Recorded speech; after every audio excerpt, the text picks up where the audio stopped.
Olha quem apareceu. Apareceu a Margarida. Rapaziada, como é que... Olha quem apareceu. Apareceu a Margarida. Rapaziada, como é que vocês estão?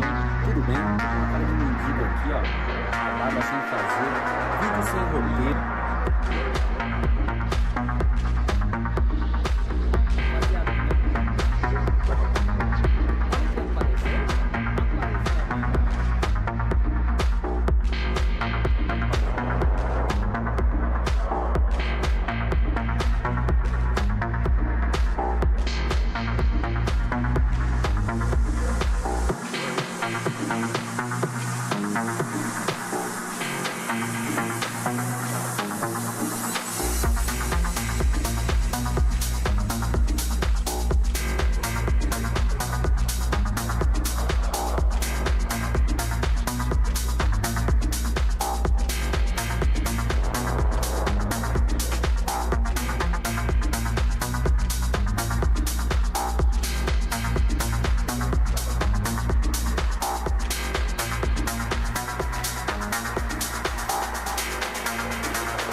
but he falls. Sox M4 is all it takes for best. The storm towards the top of ramp in this round.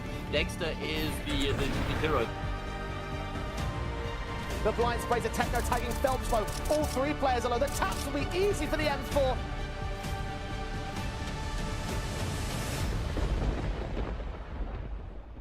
It's the Thunderpick World Championship live from Level in Berlin. My name is Trace. Alongside of me is going to be Yanko and Bled down there on the end. Guys, we did just get our first semifinal done, dusted. That's over with. OG are going to be playing tomorrow in what is a third, fourth place decider. And for now, we get to turn our attention to our next semifinal. 3D Max versus the Mongols. And for different ways, shapes, and forms, gentlemen, this could shape up to be pretty good. I mean, this is supposed to be the more closer affair of the two matchups, right? Obviously, Heroic coming in, not just the favorites in that matchup, but also the favorites for the tournament, if you ask me, in all honesty. And 3D Max and Mongols, now some pretty interesting history. Faced each other 3 times so far this year on LAN as well. 3D Max coming out on top 2 at a times, but Mongols having the last lap. There is more than just, obviously there's a prize pool in making it to the finals, but also this little rivalry that's building between the French and the Mongolians. Trace, I don't think I've ever read that in a history book, in all honesty, so that's fresh. It's because it's recent. Very this recent. is the first ever time something like that's happened in the history of the world, Yanko. The Mongols didn't even get to France in their heyday. So true. France was France a thing? Pretty close, but not all the way there. And it's interesting because, I mean, who would have thought that even they would get the opportunity to face each other that many times? Yeah. Yet they did, right? And for Mongols, I think similar to Heroic, they looked super hot at LEIA, right? Only to get at the last step knocked out by Ents, who then took down Heroic in the grand final as well. So they're on a little bit of a revenge tour of their own, in a sense, or more a redemption tour for that tournament, trying to take it all the way here in Berlin. And so perhaps you've never heard of 3D Max, and perhaps that is something you should look into. Or better yet, we'll try to catch up to speed. We got Donna caught up with him. Hi guys, I'm here with 3D Max. It's the first time for you being in Berlin, I think, except one special person here. Yeah, I went like 4 or 5 years ago with G2 and like one major, like the Starlighter major, I think, something like 2019 Berlin Major. Yeah, I think that's it. Yeah, so a long time ago, but it's good to be back. Okay, that's great to have you back here again, by the way. Also, speaking of your time back then in G2, you have worked with Malek as a coach back then, and now he's kind of like the performance coach of 3D Max. How does it feel for you to work with him again? I mean, it feels good. I think he evolved a lot as a coach. He doesn't have like the same role here. He's more of a like performance coach right now for us, and I think he's doing a very good job for us, and I think it's been showing in our results like lately. That is great. I'm pretty sure he has a lot of impact. I mean, he has been always very passionate about the game. You guys also have been together in 3D Max before? Yeah, we did with Lucky before his tenure in G2. He was with 3D Max for a few months. Okay, so how does it feel being back together in the team again? It feels good because he's really passionate, like you said, and he's really good in human relationships. So, talking about like working together and stuff, who is your favorite teammate in the team here? I can answer that. I like all my teammates. Okay, with who would you share a room if you have to pick one? Definitely not the Gravity because he's snoring. So your roommate always has to hear you snore? My roommate is the manager because no one wants to sleep with me. Oh no, I feel bad for. Okay, guys, let's talk about CS now. So you've been really performing well. I think, honestly, I feel like you're a bit underestimated, maybe from like I would not say people who follow a lot CS, but maybe in the mainstream view. But I would see you as like the gatekeepers of Tier 2. In my opinion, you're like probably one of the best teams in the scene, and you're like so close to step into Tier 1. How do you feel about that, guys? I think we are quite close to making it to Tier 1 events. I think the team that's pretty close, like us, it was so, and they break through like a few months ago, and I think we can also do it. So yeah, definitely we are close to breaking into Tier 1 events, and I think in Tier 2 scene we are doing quite well. Okay. Also, maybe another question. How has been the online stage for you guys so far? The online stage went pretty well. We finished first in our group. We faced the comeback of Simple as well with Falcon on the first game. We 2-0 them, so which is nice, I guess. Maybe they were not ready enough on the map we picked and stuff, so that's why they struggle hard, I guess. And after we faced Bestia, the Argentina guys, They show good CS on the second map, but I guess we also struggled to finish the map. That's why we went on the third map and we were able to finish. So that's why we're here. Yeah, and it's great to have you here, guys. I hope you give your best, and I wish you the best of luck. Maybe just like one more last question. Who do you see as the toughest opponent for you in this tournament? It's hard to say, really. We face MONGOLZ first. It's gonna be a tough matchup for us, I guess, because we faced them a lot in LAN before. Like in Pro League, we faced them 2 times. The first time we were able to win, and the second time they won. So I guess it's like a 50-50 matchup for us. It's gonna be tough for sure. So hopefully we can start like the first map very well, and maybe it's gonna shift the things for us. You know. All right, guys, thank you so much for your time. I hope you enjoy the rest of the day and maybe also have a little bit time to explore Berlin maybe later or throughout this event. And yeah, I will see you on the stage.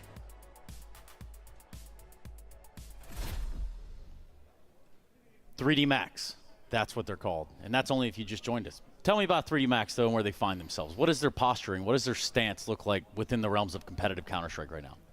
Well, they're one of those upstarts in a way, right? Like we see them show glimpses here and there. India tournament was one of them. Pro League season 19, so the first one that happened this year over in the spring. But a little bit of a struggle to find consistency and be there consistently. I think also you wonder how much this whole conversation about 3D Max potentially, you know, not extending their contracts and all of that plays with their heads. We obviously had the whole bleed situation happen recently, and you know, it's very difficult to be focused on the game and just put in 100% where you don't know what's around the corner. Yeah, for sure. But despite all the outside server problems they've had, right? I've been pleasantly surprised. We saw them win that event in India, and after that, just the fashion in which they did it as well, completely dismantling MONGOLZ in that game. And they've had, it's been unlucky on LAN, I won't lie, right? If you go to Cologne, for example, last minute call-up, replacing 9 Pandas, they still put up a pretty commendable effort in the second game, if memory serves me right. They play some solid Counter-Strike. Obviously, for me, Maka is a player to watch for me. The IGL, kind of star player as well. The primary op, he does a lot.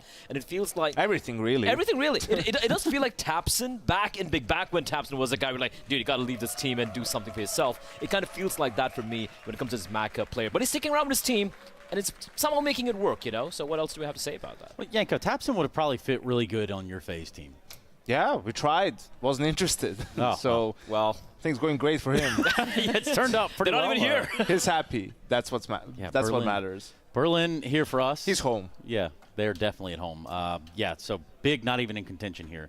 But the question in the conversation, rather, with 3D Max, you heard what he's saying about playing against the MONGOLZ in previous iterations, previous matchups. Yeah. What can that do to a game when you're about to hop into the server today for arguably a rather large prize purse? I mean, Bled pointed out in the green room as well, the 3 times they played the 2 same maps. It was the same veto every single time. Every single time is the same veto. So first of all, that's what gets you thinking, okay, do we want to switch anything up at this point?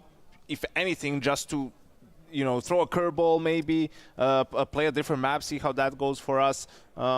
Also, you become more familiar with the players and their styles. We always talk about the MONGOLZ. Yes, they're not as wild as some of the other Asian teams, mostly Chinese teams. Yeah. But still, they have their little moments at times. So being able to adjust to that, I think, is really important for the matchup. And I also feel like for MONGOLZ, the one criticism we can talk about is how they're very, very predictable in the map vetoes. They're very predictable. It's always going to be that Ancient. If that's unavailable, it's going to be a Mirage or maybe an Inferno. Always the case. And I feel like over here, 3D Max, it's not like they don't play the map. They've beaten them twice on Ancient as well. They know what's going to be happening in Ancient. We've seen sometimes for the MONGOLZ, they play to the level of their opposition. We've seen it time and time again. So I feel like for 3D Max coming into this, they know it's going to be Ancient. They should do the prep on that and a bit of a curveball.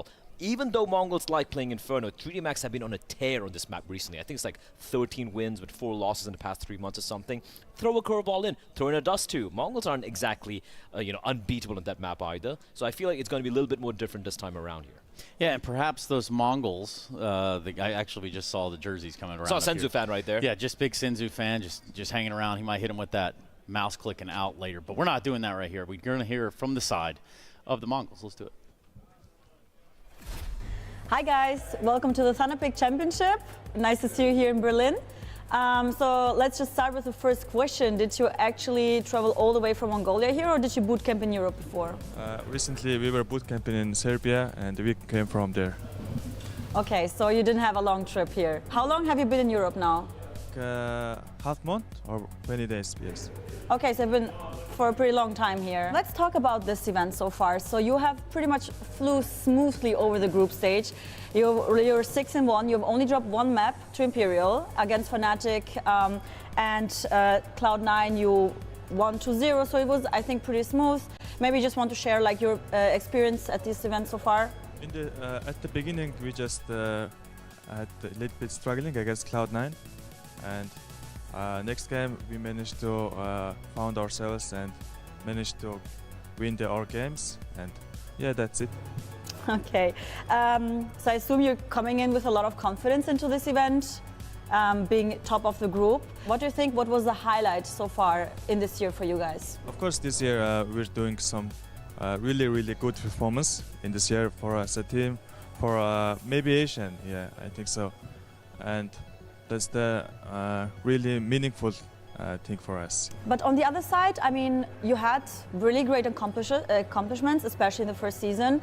But I feel like now coming into the second half of the year, you kind of like as a team dropped in form a bit. So it has been a little bit like more like sloppy recently from what we have seen in the first season. Can you tell us, like, are you just like you dropped in form, or why is it like that?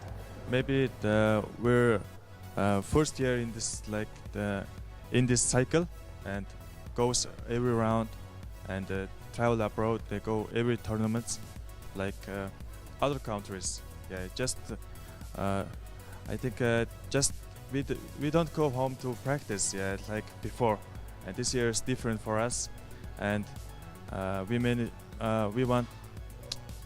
we're going to manage it. Yeah. That's great. Can you tell us what was the most disappointing loss for you this year? Like an event that you really wanted to perform better? There's a lot of disappointing losses, but for us the most disappointing is the against Virtus.pro at the ESL Pro League. So coming into the Thunderpick championship event, do you guys see this as an event to build back your confidence? Yes. If we win this tournament, there's a lot of opportunity come to us, Water ranking or the titles, achievements. Yeah, I think it is. And I also assume, like, not just like, I mean, obviously it's important to, you know, rank up as much as you can in the world ranking, but I also assume it's probably really important for you to give the best you can right before the Asian RMR, because it's right around the corner. I'm sure you will do great. I also think you will do great here. So maybe the last question, just like a general question, how are you liking Berlin so far? I don't know if you have like tried more European food, like how is it compared to from your home? Comparing to our home food, it's really different. And we were in Cologne before, I think 1 or 2 times, and it was good, yeah. Okay. Great. Guys, thank you so much for your time. I wish you the best of luck, and yeah, I hope you can try some nice Berlin restaurants while you're here.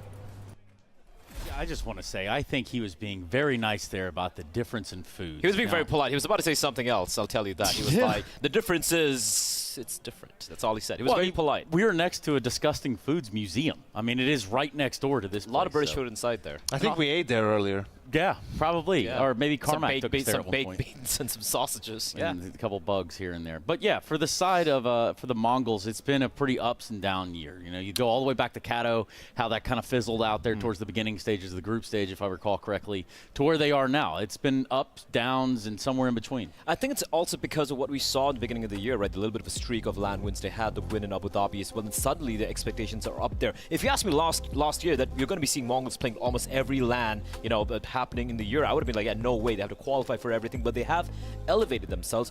But with that comes the expectations, and what's happened with the Mongols here is, I feel it's a mental game. You look at Cologne, you look at them getting knocked out by Pain, if memory serves me right. You look at, you know, even EPL as well, losing to Eternal Fire, fair enough. Rio losing to VP, where they've been beating them time and time again, and again in LSM Masters, an event where I was kind of expecting them to make it all the way to the finals to go up against Heroic, losing to an overperforming ENCE perhaps. So I feel like right now it's a problem with Mongols that they kind of play at the level of their opposition. They seem to really play much better when they go up against a Vitality or a G2 or a Spirit for that matter, but they just get a little too sloppy, a little too Asian CS-y when they play against some of the lesser teams. Asian CS-y.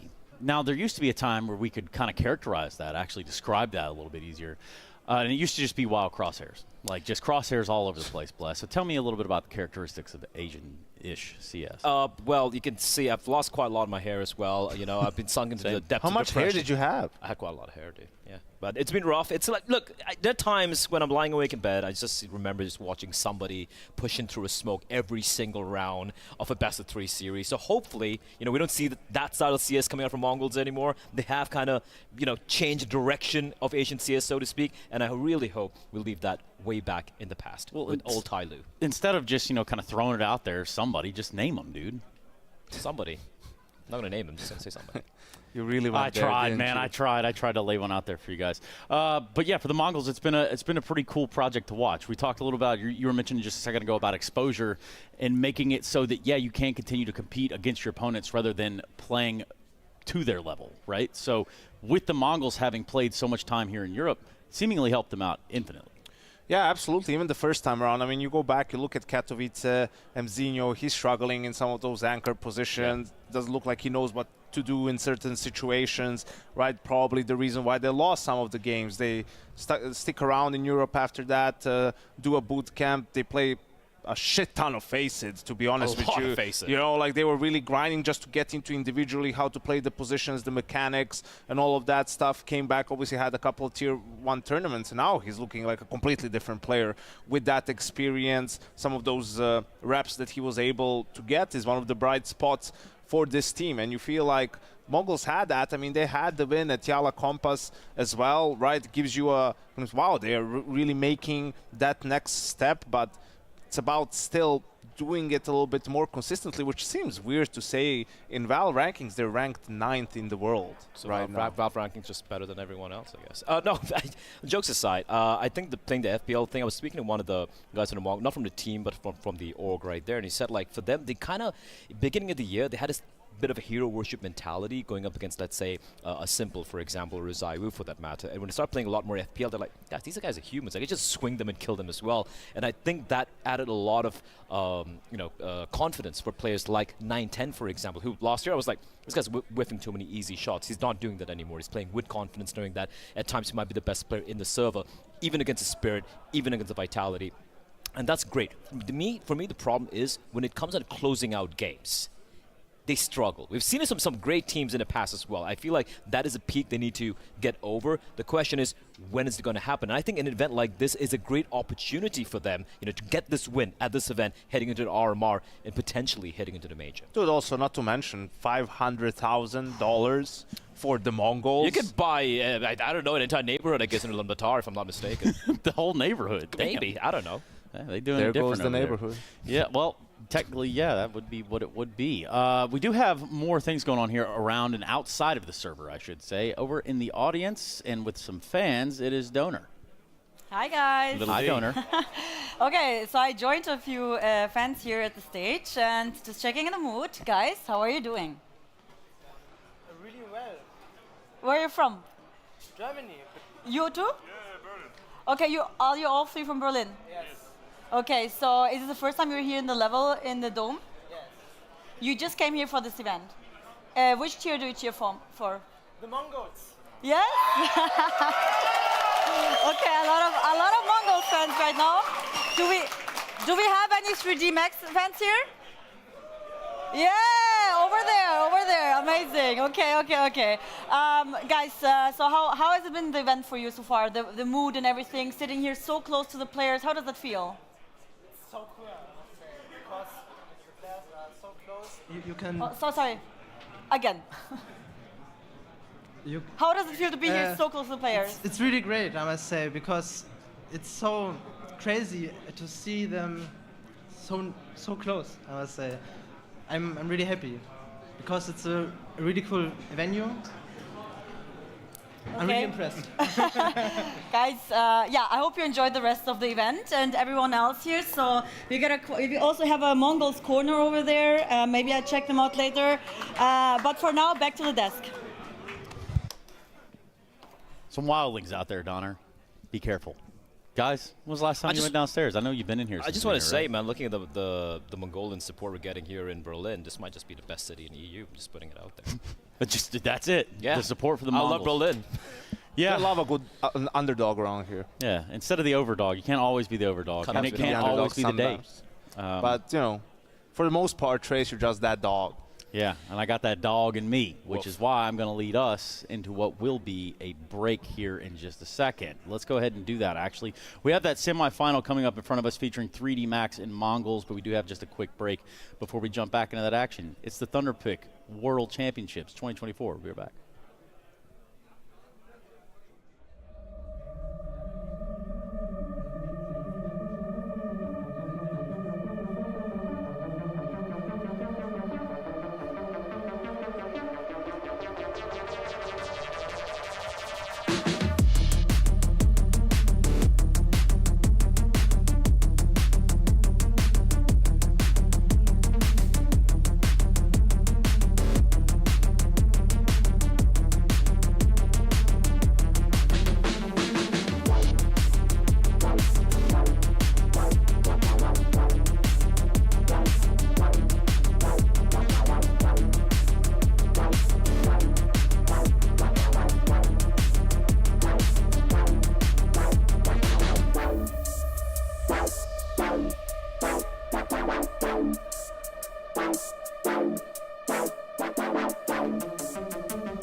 Everybody falls! Sock 10-4 is all it takes for best. The storm towards the top of Raph in this round. Dexter is the hero. The blind sprays are techno tagging Phelps low. All three players are low. The taps will be easy for the M4.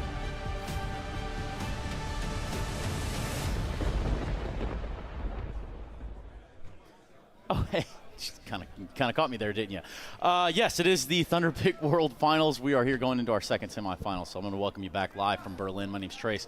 We've got Yanko in the middle and Sudin down there on the other end. Guys, we've got another best of three ahead of us. We've got to put a competitor up against Heroic tomorrow in that grand finals. It's going to have to be either in the form of 3D Max or the Mongols, right? So we've gone over a lot of the basis, a lot of the groundwork here, a lot of the legwork. Now we can kind of focus on things such as the map veto. You brought up earlier that there's a chance that it is the same exact veto that they've gotten every single time. There is always a chance, right? It's been, I believe, it was Ancient picked by MONGOLZ every single time. Anubis getting picked by the side of 3D Max. And never actually ever seeing the decider map, which is Inferno. So I want a bit of a curveball being thrown in here by 3D Max. Maybe an Inferno getting picked early on. Maybe a Dust 2 coming out. For MONGOLZ, they're kind of boring, Trace. I think we're going to see an Ancient coming out anyway. They don't like change. Yeah, I'm feeling like change. I'm feeling like loose change most of the time. Kind of conservative, you know, in the approach. Nah, I wouldn't know. I don't know about all that. Conservation is something we do for the forest, okay? And we're not talking about raking leaves around here. We're talking about map veto. So I think we jump right into it. Bled, if your prediction or if rather your forecast holds true, then perhaps what maps will we get? Well, all right, I'm thinking Ancient. I'm thinking an Inferno, because I think 3D Max have looked good so far on that particular map. And I believe a Dust 2 Decider coming in. No, Trace, we're going the same. It's the same again. God freaking damn it, why? There are a couple of... It's the same. It's a bloody same every single time. But we're not going to get to Inferno. You've said there are a couple of good trilogies out there, Trace. Lord of the Rings comes to mind first and foremost, Name another one. But a fourth one, The Matrix. Star Wars. You see, look at The Matrix, the fourth one, right? I didn't even watch it. That's how terrible people say it is. This is the fourth iteration of the same thing. Come on, guys, give us something new. Switch it up a little bit. You know what they say about insanity? It was that guy, Voss or whoever, you know, keep doing the same thing over and over and over again, hoping something's going to change eventually. That's called madness, and I think that's what we're going to be seeing here. Look, if your MONGOLZ is feeling super happy, right, you 2-0'd them comparatively recently at EPL in a very convincing fashion on these two maps. So 3D Max, I guess, you know, they fixed their Anubis, I guess, because if that's not the case. Just a little bit strange that when was that India tournament in July? July, yeah. Right? So August, I think July, August. So it's like 3 months pretty much and nothing has changed for either team where you feel like, hey, you know, like the difference in your map pool, you didn't improve on some other maps where you can punish them a little bit better, or some of the maps you didn't get figured out as much. So it's very rare that we see, you know, 4 series in a row, the same exact maps, no matter who's winning, and across a pretty decent time span. Yeah, and also, like, if you look at for 3D Max, you know, despite the fact that they might have the win in the head-to-head, so to speak, across 3 or 4 months, I would still give the edge to MONGOLZ. You know, they played against... Of course you would. You have to, with no bias at all whatsoever. Yeah, no I don't know what bias. you're talking about. But G2, I mean, sorry, MONGOLZ, right? Like, if you look at the way they're playing, they look good. They look good against, you know, much higher opposition, so to speak. Overall, I think they have the edge when it comes to even the recent matchup and whatnot. They just had a great boot camp in Serbia, you know, had to cut it short because they qualified for this tournament. It was prior to the boot camp. We don't need to get into that. But it's in Belgrade. You've been talking about something for a while. You've got a friend or somebody that knows something. Is his name Enad? Enad? It's a great place, Trace. You could check it out online. Yeah, what would be the website if I wanted to check it out? But it always helps because you're able to just focus in, you know, on the practice. Everyone's there, you're getting it done. And I think for the MONGOLZ, it's been very beneficial. I'm hoping that, though, they worked on managing their emotions a little bit, right? No tilt. Yeah, no tilt, you know, sort of being able to have that short-term memory loss, I guess, that you can forget about things quickly and just move on to the next I don't think round. they want to forget the last win they had against them, though. But yeah, we'll see. Well, selective memory at the very least, something like that. Selective memory, I think, is short-term memory, lost game. Remember the good, forget the bad. Yeah, there's like min-maxing, and then there's just like minimally maxing. There's a life lesson somewhere in there. We'll figure it out eventually. Speaking of life lessons, I don't know about you guys, but I think I would perhaps like to hear what they've got going on in the 3D Max side of things. Now, you thought we were getting into that game, but not yet. Not before we hear from Maka. Thanks, Maka, for taking the time to do a single interview as well. I will not bother you with too many questions. I would actually like to know something about Joko. So we haven't really talked about him. What does he bring to the team, in your opinion? I think he brings balance to the team. And he's also the headshot machine of the team. So he's like really good aimer, and when he's into the game, like in the flow states, he's like very vocal, and I think he brings a lot in terms of communication in the team. So I would say balance in the team. Okay, who would you say is the most vocal teammate outside of you, obviously? Who is helping you a lot with like secondary calls and stuff? I think it depends on the maps yeah. and games. I would say Gravity could bring a lot, like on a daily basis, because he's used to be in-game leader. Yeah. But Exercise can do it as well. Lucky, I would say just Lucky is the less communicative guy. Like he's more chill and more calm. Yeah, he seems quiet. Yeah, he is. Which is fine. You cannot have everyone talking, otherwise you have too many voices. Yeah, sure. Okay, so talking also about Gravity, I mean, he has been a great addition to the team. I would like to know how has it been for you to also work with the coach together? What does he bring to the team? Do you guys are on the same page? Do you view the game the same way? I think we are quite on the same page. Sometimes we don't, but we can agree on a lot of things when we talk about the game, and I think it's good to have someone who has some different point of view of the game, so you can like improve in some aspect of the team, not being stuck in the way of seeing the game. So yeah, he helps me a lot, and also it's his first spot in the coach scene. He used to be a player, and he never coached before, so. I think that's enough with like the CS questions. We have also talked a lot about the game before. I would like to know your personal opinion on Berlin. I don't think you haven't been here before. You didn't see a lot so far? No, nothing. Have you been to Germany? Yeah, in Cologne 2 times only. Have you tried German food? Never, never. What do you eat when you're here? I eat the catering from the ESL when I was with ESL, but never, nothing else. Okay, but have you tried doner kebab? Yeah, sure. You have that in France, probably. Yeah, as well. we have in France. Like a lot of Turkish people in France too. So. Yeah. Okay. Do you like? Okay. What do you eat in France? Like, do you enjoy the French cuisine or more like international food? I would say international food because I'm mixed, so I eat a lot of Asian food. Okay. Okay. That sounds good. Well, I hope you enjoy your time here, and maybe you have a little bit of time to explore Berlin.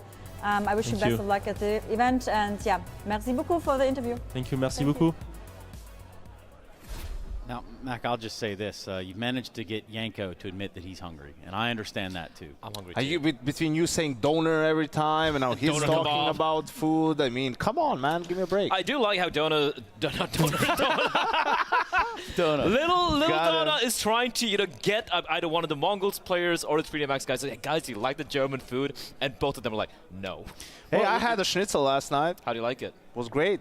Lovely. With the potato salad. Ooh. Lovely. And a nice little beer. There's some pretty good Vietnamese places here in Berlin. There isn't. Or at least you didn't take me to the good ones. I did. You took you to the one. Yeah. Yeah, kind of fair. You ordered the bad ones. You could have gone for the pho. Yeah, man, the pho. Not to be confused with the pho. Not really my cup of tea. Yeah, and it not really on the docket or our plates here as of now. Gentlemen, I do believe that we are not ready to get into the game. All right, and lovely. I say we are not, meaning no, we are not. But that should be coming up sooner rather than later. For the meantime, that in-between time, you guys have predictions, or should we just save those until we know? I mean, might as well put it out there, right? Might as well spaghetti the Yeah, we got a little bit of time. Look, I feel MONGOLZ is going to take this, and there's no disservice, not because it's any disservice to 3D Max. I think they played pretty solid CS overall. They've been grinding out online and whatnot. But for the MONGOLZ, I feel like this year has been an interesting year as to we've seen the rise, the advent of this Mongolian team in particular, right? And I feel like heading into the RMR, this time the expectations are higher, not just from their fans, but by themselves as well. It's not about just making to the major. It's about trying to make a deep run. Your top 10 in various rankings we have right now show it, right? And for them to win this tournament, not just this matchup, but win this tournament is going to be, I think, very crucial when it comes to the mentality, because they always choke. When it comes to making to a playoffs of a big event, when it comes to making to the finals of an event they should be kind of winning, they always seem to stumble at the very last hurdle. And I feel like that's been plaguing them for a while. Getting a win here against 3D Max and, of course, winning the event is going to be, I think, quite essential for them if they're going to make a deep run to the major. I believe in the MONGOLZ as well, team coming off of a boot camp, right? Just having that intensity over there, the preparation, all of that stuff. I feel like it gives them the upper hand. 3D Max, you wonder, how much focus do they have for a tournament like this? RMR is around the corner. True. I mean, for them, could be a make or break sort of a situation. I mean, imagine if they go into that tournament, Orgless, manage to make the major, all the sticker money is theirs. Yeah. It's even better. You don't want the an org at that point to sign you. So, yeah, a lot riding on the line for both of these teams, really. Yeah, a whole lot riding on the line, especially that livelihood. Now, Blay, I want to ask you this because you have been a fan of the Mongols for quite some time. I think you were the original Mongols fan. Yeah, sure. How does it feel now to have a lot of, per se, bandwagoner fans jumping on, seeing like the success of the Mongols, believing in what they're doing as a project? Yeah, they were never there in the beginning, were they? They hadn't gone through the trials and tribulations of Asian CS and having nightmares at times and just being depressed watching the region play CS. But does it bother you guys like Jason, who was only there for the jacket? He didn't really even care about the team. He actually hates them. All right. Well, hate's a strong word for what we got going on right here. Takes it too far, of course. Just a little bit of friendly banter. Has to. All still mates. Friendly? Yeah. Well, I wonder if they're friendly downstairs. Right now, I asked that just on the off chance that maybe we've got some fans gathered together. Hey, Donor, you over there? I am here. Hi, Trace. How you doing over there? What's it like on the ground floor? Are there a bunch of people? Yeah, a bunch of people, and I think a bunch of people who traveled a long way because I think I'm actually at the Mongols corner right now. Hi, guys. How are you doing?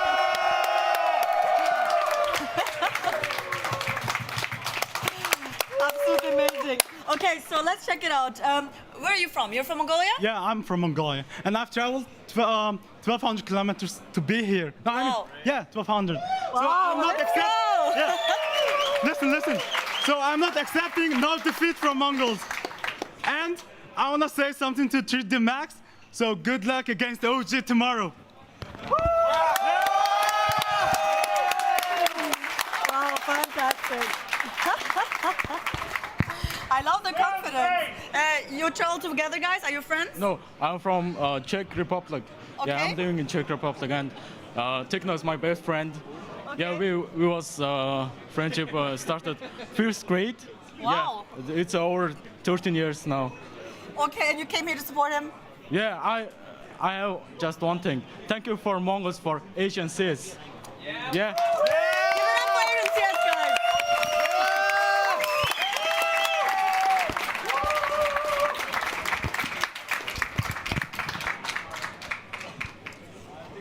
Well, love the vibes, and the crowd is hyped. I think that gave Mongols a lot of energy, but I think 3D Max also is going to put up a fight. I'm tossing back to the desk, and we're going to start very soon with the match. All right. Hey, you stay safe over there, Donna. You stay safe. Thank you, Trace. Yeah, gentlemen, what's up? No, I was going to say, next to the guy in the Mongols jersey was the guy who high-fived Dexter on his walkout. How's his hand right now? It's in a cast. Yeah, he's got a brace on and everything. It's kind of wild, really. Crazy, isn't it? Yeah, funny so how that happened. Counter-Strike's wild. Yeah, just don't go around slapping Dexter or you will get slapped back is the answer. I just want to go down there. Don't go around slapping anyone. Anyone for that matter. Yeah, that's actually... That sounded. I want to go downstairs and just grab a beer with the Mongols fans. I don't think I've ever been in an event where you have Asian CS fans for a change. Could have just said I just want to go down and grab a beer. Hey, don't make me look bad here. Or I just want to, cover it up a bit. All right, so then tell me that. Bled, because obviously this guy has more dedication to the Mongols than you do. Because how many freedom units he said is 1,200 kilometers? He said he traveled 1,200 kilometers, and 1,200 kilometers. And I'm like, Mongolia is way further away than that. So I took out my phone, I checked it. The distance from Paris to Berlin is 1,200 kilometers. So maybe he's from Paris, maybe just lying. Maybe he's not from Mongolia. Or maybe it's 12,000 kilometers, or is that too long? He said 1,200. Or maybe he was confused. 12,000? That's the circumference of the world. I don't know. Like 15, I don't know. 13 to 15. Good thing we don't do numbers or math live on air. At least they're always put together pretty and in a graphic somewhere, and we almost can't mess that up. But that is not the reality that we find ourselves in here, gentlemen. For what is a semifinal for Anubis, Ancient, Inferno, and I'm being told just a few minutes away from getting those players onto the stage. For what this is, you heard what the guy's saying about how the Mongols put Asian CS. Thank you for Asian CS. Does that ring true? Yeah, I think on a more serious note, right? The Mongols are the first team coming from that region that are playing quote-unquote proper CS, right? Because what we saw from the Chinese teams, even when they have shown flashes, is sure they have some interesting setups, openings they could not play post-plant situations. Absolutely whether it's not. retakes or defending against retakes, sometimes even just the mid-rounds when early trades happen, like it was very confusing, right? Didn't make a lot of sense. It just wasn't very good. And what we saw from the Mongols is actually a lot more poise in those situations, you know, proper communication, proper team play, really, instead of just different individuals trying to make a play on their own. And I think that's where I want to give them a lot of praise, is when the pressure's really on, and you know, it's kind of like, you know, I don't know, like a 10-5 scoreline in favor of their opponents. We've seen so many teams in the past from that region talking about a Ty Luz and, you know, Vici Games and all these guys, where they're like, all right, screw it, we're just gonna, the pressure gets to them and they start playing very individualistic Counter-Strike. And sure, they have the individual talent to pull it off, but they can't do that against the FaZes and the G2s of the world. But the Mongols, despite the pressure being on, are able to still play, you know, or execute a game plan that it prepped for the particular match. So I think that's the biggest difference I feel I've seen between the Mongols and virtually every other team we've seen since the advent of CSGO. Yeah, Advent. Shout out Advent at one time. Just one time, you know. I'm so glad he's coaching now. Or is he? I don't know. Huh. Well, sometimes. Catching strays. Sometimes. Now, we identified Lucky, too, over there on the 3D Max side, right? Inversely, we talked about Lucky having seen a lot of shit. That was what the picture told us. Like, they've been through the motions. Now, if you know, kind of inversely look at this, you say it on both sides of the coin, who are the ones that you're going to look at to make the needle move on the page, Bled? For the side 3D Max, I think it has to be, I mean, the easy answer obviously has to be their IGL, right? It has to be Maka. Like, he's been pretty serviceable so far this event, but he's been kind of had an easier time because of the way Lucky has played so far in this event, right? But when it comes down to land, going up against a team like the Mongols, I think his calling obviously is going to come into play, and he does seem to have the number of the Mongols on certain maps, like Anubis, for example. A lot of contact plays towards mid have caught Mongols with their pants down multiple times, which is something no one wants to see. So Maka is the guy for me to watch for 3D Max. Can you with the pants down? No one wanting to see that. He's not wrong. It's a phrase, Yanko. It's a phrase. Sure. Yeah, cool. Back to you, Trace. No, back to you, Yanko. Yes. Yes. And so what I'm looking for here is people to be excited to watch in the server today. When you think about these two teams, right? Everybody can come around and find some cool frags here, there, every now and then. But what makes this exciting, Yanko? I think it's, do you like the movie Lethal Weapon? Riggs and Murtaugh? The first two, yes. It's not ringing a bell, but go on. Right? Well, you do, you know? Yeah. Well, this is the fourth one. We have good right? taste. So you're like, you know, it's Riggs and Murtaugh. They're back. So it's 3D Max versus the Yay. Mongols, the rivalry that everyone talks about all the time, the biggest one in Counter-Strike. It's back. Can the Mongols string 2 wins together? Are 3D Max going to wrestle back control of this rivalry, get into the grand final, potentially winning $500,000, Bled? Woo! You sold me right there. I'm watching this one, Trace. Yeah, well, I hope. Like, I hope. Kind of have One of the three of us is. Your job. Like, my goodness, it is your job to do that. I'm going to answer your question, Trace, very simply. I think the player I want to watch is going to be Sensu. I think he's I feel he's, on paper at the very least, the best player in the server, right? Just with the peaks he can hit in the server right there individually as well. And I feel like he is going to be a problem that has to be countered by 3D Max. Because if he just runs around and just takes fights at will, he is just going to make this a very quick affair for his team. I think also why you should watch this game, I think it's going to get a little bit hot, you know? I think it's going to get a little bit sexy in there. Sexy, you know, it's been a long day. That crowd is in your face, just like the energy here. Yeah. It's electric, Trace. And, you know, the crowd, it can carry you in that way. The atmosphere, it can carry you. I think we're not going to see a lot of restraint from these players. Funnily enough, because we are in Berlin. But I think we'll see some highlight moments, you know, for players all over the place. And one name that you might not think is capable of doing that, but I'd advise you to watch him, is Exercise. He's been sort of a, you know, a sleeper agent, if you'd like, another conveniently thematic role in Berlin. But you're on a roll. Keep going. Keep going. This is man, the checkpoint's just down the road. Might have something in store for us. Yeah. Wow, you've tied a lot together there in that one moment. I'm still trying to figure out. I'm still hungry as well. Yeah, still hungry. We're still hungry to get this game underway. I mean, again, if you're just joining us, you're wondering, why aren't you guys in the game? When do analysts stop talking? We get paid by the minute. By the word. And well, maybe his contract's different, but by the word, we're getting paid around here. Absolutely. Which is why I'm just going to go ahead and remind you, our first map is Anubis, and our second is Ancient. And per historical data, Inferno is that third map, yes, sir, but not also needed all the time. Yeah, never been needed, Trace. We're going to be going back to all the way full circle, talk about maps again. And yes, I think the only difference this time is I believe Ancient was played first every time they played before. This time around, Anubis is going to be the first one to be paid here. Is it? Yes, it's going to be Anubis, so there is a bit of a switch up here, Yanko, and we'll take that. Did they pick the same sides as well, Blair? I don't remember, man. Stop asking me these questions. How do you not know that? You're the biggest Mongols but here's fan. the thing, right? Like 3D Max, Anubis is probably their best map. That's where they've had success against some of the tier 1 teams as well. And what makes a team the best on a map? And for me, it's just sort of the understanding of the timings and the counters to what's going on the map, right? So if you're talking about a map like Vertigo, for example, the best teams on Vertigo, they're able to kind of apply pressure on both ramp and B at the same time and deny you information, and you don't know what it is that you're trying to do. 3D Max is very good at realizing where the weakness is on the map. Like you talked about some of those mid walk-ups, you know, and taking that space and just being able to apply a lot of pressure. Like that's one example. And then very good at anticipating, okay, now's the time when they'll put more focus here. Now's the time we hit them with a B exec. Now is the time we hit them with an A pop. All these things, and it's very difficult to get a read on 3D Max what it is that they're doing on the map. I think one of the problems I've seen from the Mongols on the CD side on Anubis is they do what a lot of Tier 1 teams do nowadays, right? Early in the round, just go for the info plays, try to go for a little bit of aggression. They're pushing out towards B main, trying to go for the A mains. Kapow! But bang, kapow. But the thing is, when there's this absolute silence and zilch, when they find no information, all right, what are we going to do right now? And they kind of get caught in two minds, and they just kind of turtle up on the bomb sites, and that's when 3D Max can potentially exploit their defense. Just like not give them any early openings, and then I feel like start them with information. And Mongols, unlike a lot of other teams like a Vitality, for example, won't go for this mid-round info plays. They kind of turtle up. And I think that's something which can be exploited by 3D Max. But that's also a testament to the players playing in those positions and what they're capable, what they know they can get away with and do in those moments, right? Yeah, and also, I mean, Anubis is the worst map after Vertigo in the pool.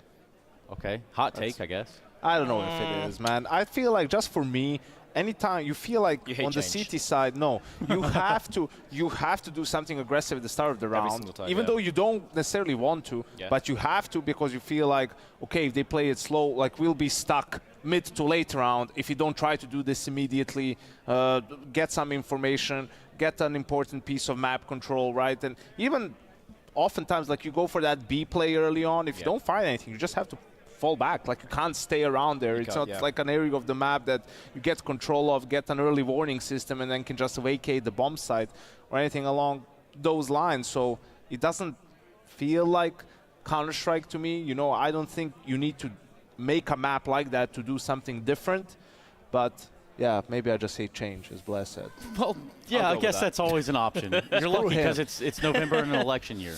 So there's that. Like, there's change somewhere. Change is in the air, happen. Trace. I'll tell you that. It is definitely in the air. And I think just to kind of tag on to what you're talking about there, but first hold the phone. I think it's happening. It's happening. We're going to get the teams on stage, and if you can believe it, we're going to start with the Mongols. Techno 4K. Play. Take it away. Techno 4K. I don't think he's got a 4K anymore in his name, but he is. He should be happy in Berlin. He has it on the jersey. Fair enough. But listen, his name's Techno 4K, and he's in Berlin. He should be feeling at home right now. Well, the man of the hour, the man with the mouse. It is Sinzu, and he is ready to piece this one right together and then out. He will take it. Can he take the Mongols all the way to the grand final? He's gonna give the beans to 3D Max, man. I'm calling it right now. Give them the beans. The Senzu beans, baby. Senzu beans. You can get those at your local Target, Kmart, something that's like that. Tactical high-fiving. Yeah. He's so controlled. There's no look at his wrist movement. That is so efficient. Oh, look at that. He's doing it by the finger, too. That is so efficient. The attention to detail. A true chess master. You've never seen a guy so excited to be here. Yep. Well, now we have. It's 9-10. He looks more excited. Who's more excited here? 9-10 or 9-10. Or Lucky. More excited. They just want to get on with the game. I understand them, Trace. Yeah, me too. I get it. They want to keep this hot rivalry going. The most emotive player in the Mongols, and now that is a rock star right there, Mazinho. Yeah, ever since he sung to Snacks over there at whatever that was, the Eye of Vertigo Sauron or whatever happened there in that skit. The Eye of Vertigo Sauron, yes. Yeah. Fun guy, that one. And I can tell you he is definitely an intricate part of this team, as long as the coach is well. Mara looks the most happiest to be here. I love that. I mean, this is the most fans that they've ever seen, outside. probably. Outside right? No, I mean, that are cheering for them. True. So, yeah, why not? The home team, the Mongols, who would have thunk it? Well, Big can't do it, so maybe the Mongols can, which ultimately does get them in the booth and it gets them situated so that we can adjust and reintroduce our next team. This next team goes by 3D Max, and they're coming out in this order. This man goes by the name of Lucky. He looks a little happier compared to his images we've seen so far in the graphics, and he should be as well. He's been an incredible player for 3D Max so far, at least in the group stage. And if he can continue his form, they're giving him the cold shoulder. Everybody is. Look at this. Single high five. Now, my man, Joko. Oh, he got one. There we go. You know, you play a little bit with the crowd. Look at him. They're just looking right at him. That's awesome. That's awesome. Yeah. Only because of the, how intimate this arena is. However, next to take to the stage, Naka. Hey, there we go. The in-game leader, upper, star player, everything. He is Mr. 3D Max. Well, with Naka, we move on to Gravity. The newest addition to the team at the start of the year. Perhaps he'll bring the gravitas necessary for this matchup itself. That is Gravity, and he is certainly not last. But our last player will be the Sleeper Agent. The one you called the Sleeper Agent. That's right. Exercise. See, it's not quite exercise, like exercise, right? I even heard the French call him exercise. Something like that. That's a lot. Maybe I was just dreaming. I don't know. Just hallucinating in a room. Maybe I'm having a fever dream right now. Yeah, perhaps you are, but perhaps we'll never know. Yes, Wazink over there for 3D Max coaching side is going to be that extra set of eyeballs having in the server for the side of 3D Max. Important roles, important things going on here, but most importantly, a Counter-Strike matchup in which the winner goes into a grand final tomorrow. We will be seeing that in due time. Heroic wait, and so do we. So let's play some Counter-Strike. It's 3D Max versus the Mongols. It is indeed, Trace, and we have got a really exciting matchup here because of that rivalry we've seen. And I think it's cool to sit on the Mongols side of things. Yanko's absolutely right. We haven't seen this kind of representation for the Mongols fans, and they're going to be sitting right in front of them. So I'm excited for this, Hugo. I think it's going to be a great time. I think this one's going to get crazy, right? The Death said, I think we're going to have an aggressive game. We're going to have, some fists being thrown in the server, of course. Two very potent teams with a lot of firepower, a lot of bravado, a lot of confidence. And yeah, in this arena as well, as it starts to fill back up here in level Berlin. I think it's awesome how many Mongolians we have out here today. I think, yeah, they're going to win the crowd over for sure. Yeah, we usually don't get to see that, but it's like such an intimate environment that they're sitting in here right out the window. You can see into the players area straight away. So I think that's really cool. I think we have maybe a little bit of bias in terms of sitting on this side. We can see all the Mongolian fans. I'm wondering if there's any 3D Max fans on that other side, Hugo. I'm sure there were. There were some people shouting the names earlier. So I think we've got an even split. Yeah. Well, maybe 60-40. Let's call it. I mean, if we call the Donner interview earlier, we just saw Techno's best friend of 13 years. That's awesome. Yeah, it's good to have you here. Come to support, come to represent. So really good vibes right now here in Berlin, and looking to see who's going to be going on to face Heroic in that grand final. Who do you think is going to be off the top? Mongols obviously favorites, but 3D Max, what do you think? They've won this game before more than once. I think the ceiling of Mongols is higher, but I do just look back at some of the results here. I've got 3D Max winning this. I think they're going to pull off an upset today. I'm going to go against the majority of the crowd, I think. Hugo. I like that. I think 3D Max is going to be able to pull it off, even though the most recent matchup was comfortably in favor of Mongols. I've just seen them at points not really hit their stride, especially when there's a bit of pressure. Yeah, the Mongols have definitely shown a tendency at times to like choke those really important matches, right? Even though they can take down some of the best teams in the world, we saw them destroy Spirit back at Cologne, things like that. They've got legit wins on their side, but it feels like right when they're on the edge of glory, of a playoff run, of something, they just fall a little bit short. You wonder if there's some choke factor there. Maybe. Whether that will show today, considering there's a crowd, or if they can feed off the energy and give us one of their better performances. No, before the game, a lot of the conversation was focused around what hasn't changed, right? The veto is the same. Yep. We've only seen Ancient and Anubis be played between these squads because this series has never gone to 3 maps. There was the Sky Esports Championship in 2024. That was the grand final. Yeah, and it was a very comfortable win for 3D Max. 3D Max then got another win at Pro League Season 20, and they had a rematch of which Mongols were able to pick up. So they've only played 3 times, twice at the same tournament, and always the same maps and in the same order. It's always started with Anubis. Yeah, and we're doing it again. And we're doing it again. And we will be doing it again. Run it back one more time. The question is, can we actually get it to a 3rd map, or will it just be that sweep of whoever wins the first? Because right now you wonder if there's a mental block. Win the first map, win the series. Yeah, you just give up. You just fine. They got us in the first one. Not going to lie. Yeah, definitely. That's how it's going to go. Well, I look forward to it. I think it's 2 good maps at least, you know, Hugo. Yeah. Imagine if it was like Vertigo in there. Just that's an ending Vertigo point. Dust. Dust. Oh, you like Dust? Vertigo Inferno. There you go. Sure. Well, that is a third map. So hold your horses there, buddy, because we might need it. We're getting 3D Max situated right now. Mongols are already strapped in for a big fight here at Thunderpick because, man, they look dialed in. I can see into the dome right here from where I'm standing. They are locked in. So that's 3D good. Max You've got catching vision up. of like 15 meters, Hugo. That's good. What, are you blind? That's healthy. Oh, I can only see a meter in front of me right now. Oh, that's a shame. I just see you, Hugo. We should get that checked out. Well, looking forward to this one. Just a few moments away from getting into it. Players finishing the huddle, sitting down. I see the headsets are on, at least on the Mongol side of things. And yeah, we've had a great time here in Berlin and so far, and the crowds just stay consistently good throughout the day. So this year, I think this game has the opportunity for some fireworks because both teams have steadily improved throughout the year. Yeah, I hope we get a lot of cheering for this one. We definitely feel like we have that in the tank right now. Excellent energy, and of course the beers are flowing when in Germany. Yeah, we got the DJ too. You know, it's been a nice little break in between the game, extended break between the first series and the second. But we're getting Trace on the disc soon, right? On the deck. I don't know what you call it. On the, you know, with the 1s and 2s. The decks, I think, is the terminology. I'm not sure, but I think what I'm mainly looking for is if Bly actually lives up to his word and comes down here for a beer with the fans. He better. He absolutely. I better see him in the crowd. I honestly think that's his specialty. To be honest, that's a special move. What, so the beer or the crowd? The beer. So I think it'd be great to have him down here.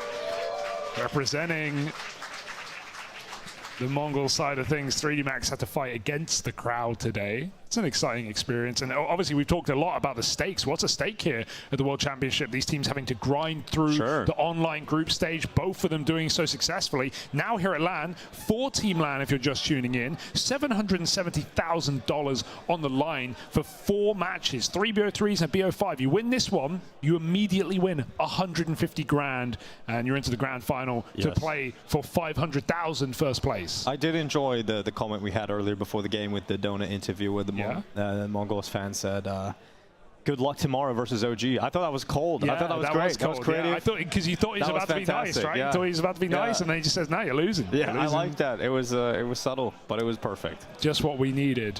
Yes, OG, of course, waiting in that third place decider match via the loser of this game. And this is definitely the tighter game of the 2 today.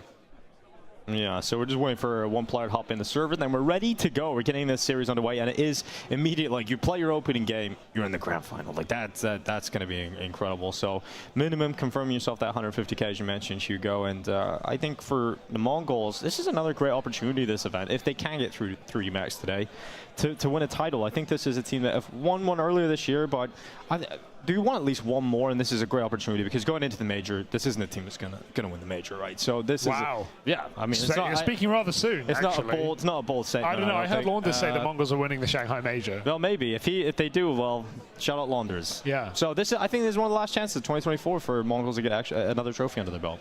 Yeah, definitely a good opportunity. Heroic in fighting form. I mean, both these teams took down legit teams to actually get through the group stage as well. Keep in mind, right? They didn't fluke their way here. 3D Max dropping Falcons with Simple and OG, who are also here, and then they went on to beat they went on to beat Bestia in the play-in, but it was Mongols taking down Cloud9 and Fnatic. Either way, we're in. Mongols, 3D Max, all on the line. One chance.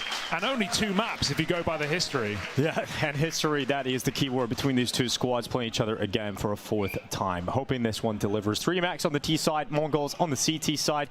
And we are looking forward to kicking off Anubis. So far, a little bit of utility for Gravity. And Techno's going for a peek. Oh, gets domed by Mac on that P250. Star of the show shining immediately. We got more P250s at range, and well, they're put to good use. Double up response from Mazzino. Where did that come from? 3D Max were controlling this round. Now it's out of control. 1v2. Gravity turning back, and they are rotating A. He's got a bit of a gap. A lot of time, a lot of utility, and all of his health with the bomb on his back. You almost feel like you have to use this util just because you have it, but don't want to get caught fumbling with grenades. This is a nice rotate, but Mongols remain active. They push together. It means they can't get shot in the back. Just stay moving. And they're pushing together outside of A main now, and currently Gravity has slipped his way through middle. He could decide to go either way at this point. Does he decide to take the Temple Avenue to the B-bomb site? And it certainly looks like he's chosen that. I mean, he can do whatever. But yeah, he can still go back to the A, beach. He can do everything right now. Awkwardly enough, because they might time perfectly to they're meet going to each beat other him to B. Yeah. But will they be ready for CT? That's my question. Their eyes will lock in at a certain point here. It's going to end up being a perfect timing for both teams to arrive at the same side of the map, and Gravity looks the wrong way.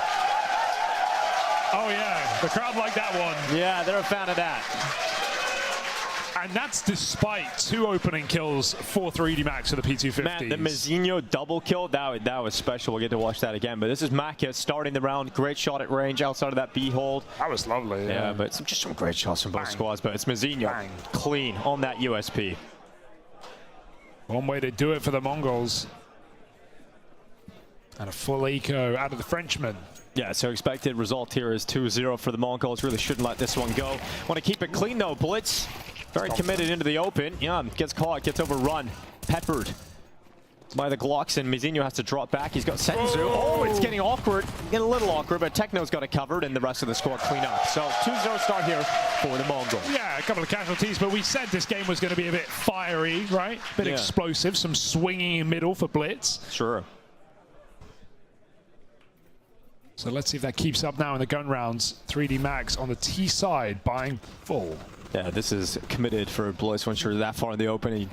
Despite it being Glocks, there's 3 of them shooting at you, and eventually you will be toppled. And yeah, great shot at the end there. Ooh. AK's out for 3D Max, plenty of utility around it. A map that they love to go towards. It's their home ground. They've selected it many a time. And on the way here to this playoffs of the competition. And look at this aggression from Senzu. It's worked out. Lucky taken out. And he's not going to be too happy about that. He just jumps up on top of the box. That's a really late flash from Blitz as well. After they're already out A-main, it doesn't give 3D Max a warning. They try and commit to the fight, and that's when the flash lands. So Mongols leave, just jump spotting for info. Techno not needing to overcommit here. Gravity just needs to make sure that they can't keep pushing out of B, try and get some of that control back for 3D Max, but the main focus will be this thrust towards the A bomb site. Currently 2 defenders here, and they have a quick rotate in from Temple if they need to the camera. And this angle from Mizinho, it can be so strong, so difficult to deal with, but he's committed and only gets 1 out of it. Good trade from Joko. Now he's coming in from camera, or rather through A main, and he wants to attack in towards 910, who has just taken damage from the fire, but Joko goes down, and the bomb is now loose. They have to try and get this back for 3D Max. Blitz has got a player occupied in middle. Meanwhile, they can just group up on that bomb and stop Maka from getting any control. Gravity with an important smoke to give him a path to cross, but that molly denies it yet again. Time getting wasted as Maka waits for a flank that's not materializing. Mongols not overplaying the bomb, right? They're still considering that these players can pick it back up and go B. Techno's in B main. 25, this is a save. 3D Max checking their back. There's nothing to see here but spawn. Yeah, nowhere they can go. It started to just fall apart. Joko had, I guess, felt like that was the only play he had left to make, and he heard the sound cue of 910 burning on the molly, so thought maybe he can nip in, get that kill, and get out again. But ends up just going down. Bomb goes down at that point. 3D Max have no path to recovery, so 3-0 lead for Mongols. Hot start here. I love this late flash play, and Senju just going for a high peak. That's a nice way to do it. His teammates scaling forward while he covers the top player. It was cool hearing Blay on the death saying that Senzu is the best player on the server in terms of the ceiling that he can reach. That was his opinion. I certainly see that possibility down the line for Senzu as well. I mean, this guy is a really talented individual. This is the youngest team, right? In the top echelons of Counter-Strike. So many 16, 17-year-old players with their first experience in international LAN, at Tier 1 LANs, playing the play-in to events like Kato and Cologne. Yeah, crazy. Making these runs. Making their name at the biggest events. Yeah, at such a young age. So ceiling seems to be very high for the Mongols. The question is, can they reach it today? 3-0 lead. Well, not bad here in terms of buy. Not the best, though, for 3D Max. Yep, they've thrown everything they have into it. So a Tech 9 Mac 10 and 3 rifles around it. And they're going to stay committed to one side of the map. Right now, it's A. This is the perfect buy to just go for a pop, right? You don't have a lot of util. You have close range guns. Just group up, hit together. If you can trade out Mizinho 1-for-1, at worst case, you've got the site, you've got the plant, you've got a great shot in this round. What do you think of the CT setup here, Hugo? There's one player committed to the A bomb site. They're moving, though. They're realizing it's very quiet on the map right now. Mazzino going to call for help, and he's tucked in after one. Yeah, he's done very well to stay alive here. His teammates now rotating in. He's got extra players inside the site. And eventually, Mazzino gone, but the reinforcements are here, and the shots landing, but it's back and forth, and 3D Max still stand a chance. Bomb is down, and both remaining players coming in from A main. There's no utility left for the T's, and they go for fights instead. Bullets to the head of Senzu, follow up for gravity, and it just disappears for the Mongols. Fantastic recovery from the French. Oh, that's some sharp shooting right there from Gravity. Just wide swinging and winning all the way along. Mongols get humbled early in what was a very advantaged 2v3 with all the position, with the bomb at their feet. They look at trades and they get punished. Love to see that 3D Max bringing their A game here and getting on the board early in this match. Yeah, it definitely looked like Mongols had picked that up, right? It looked like the rotation was in early enough. Mazzino doesn't get the second kill, gets a little bit awkward, but he delayed long enough for his teammates to come back in. Yeah, and there's no util left either for the T's. Really shouldn't have been that easy. Definitely keep an eye on how active they're going to be on the map on the CT side, right? We've already seen these B pushes come through in a couple of rounds now. You know, the second they cleared B main there and they blitz swings middle, he checks it, you immediately see, you said there's only Mazzino A, but 3 players immediately coming through camera, supporting. Mongols going to be, I mean, this is a great map to be extremely mobile on the CT side, right? It's kind of like Vertigo, and as long as you leave an anchor on one side of the map, you can actually play solo sides. You can play solo B, you know, for a moment while you reinforce somewhere else, while you re-push middle to flank. Lots of late round flank options on this map. Mongols weren't too happy about last round, went for a timeout immediately. Pretty early on into the game, but just wanted to sort something out, and they come back to it with a good buy. In fact, they've got 9-10 on the AWP this time. Let's see what he's able to do with it. Mazzino's down to just a 5-7.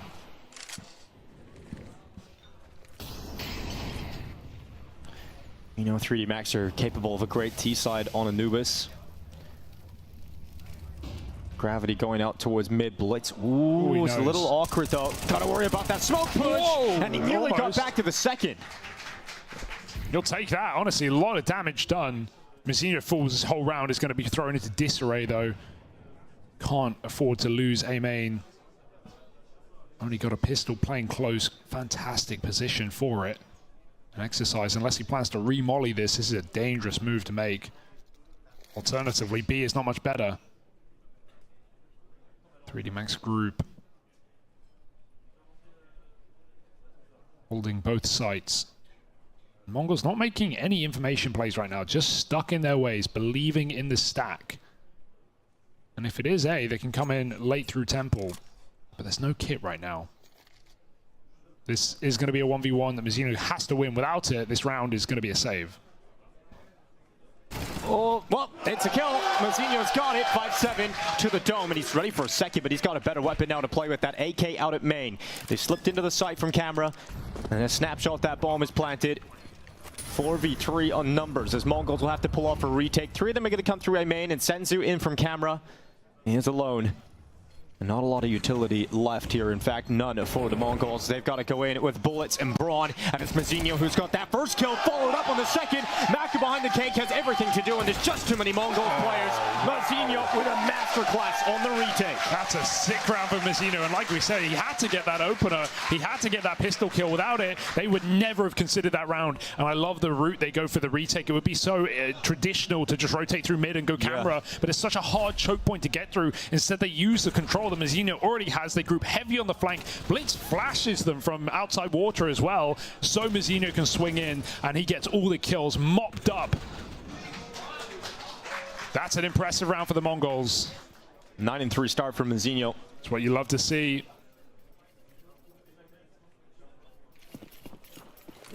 Max still able to get a decent buy here. You've got 2 Galils, a MAC-10, AKs on 2.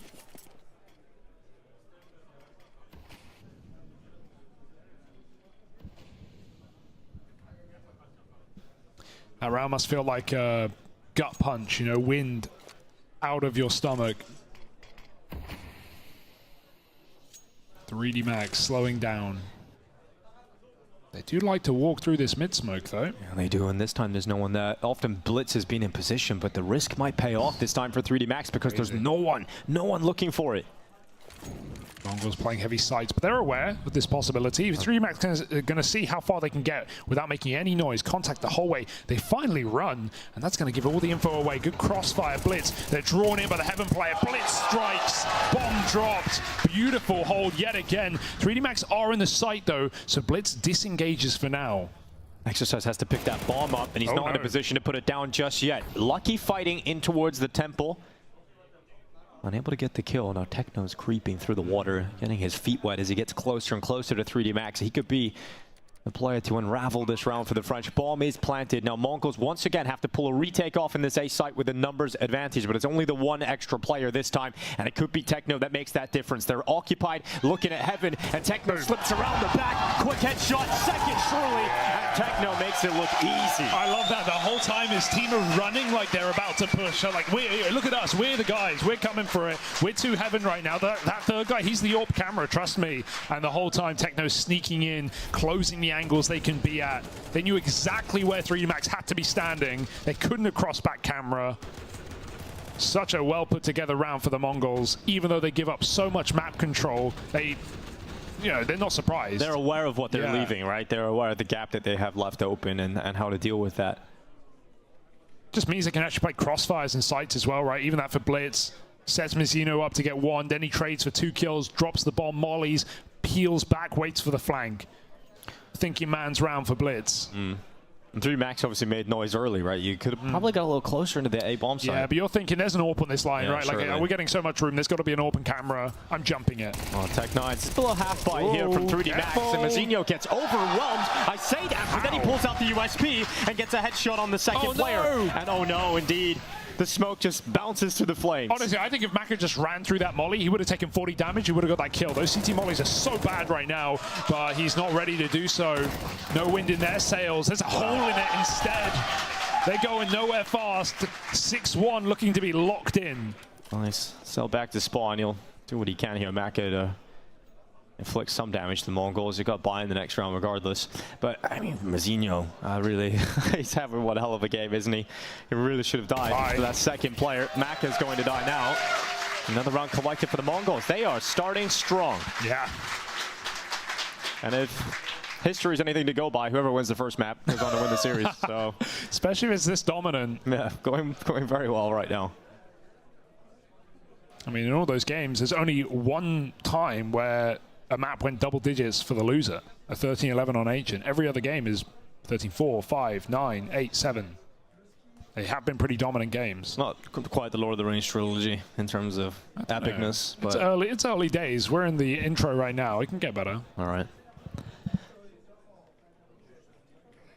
And I'm enjoying what I'm seeing from the Mongols, playing some great CS right now.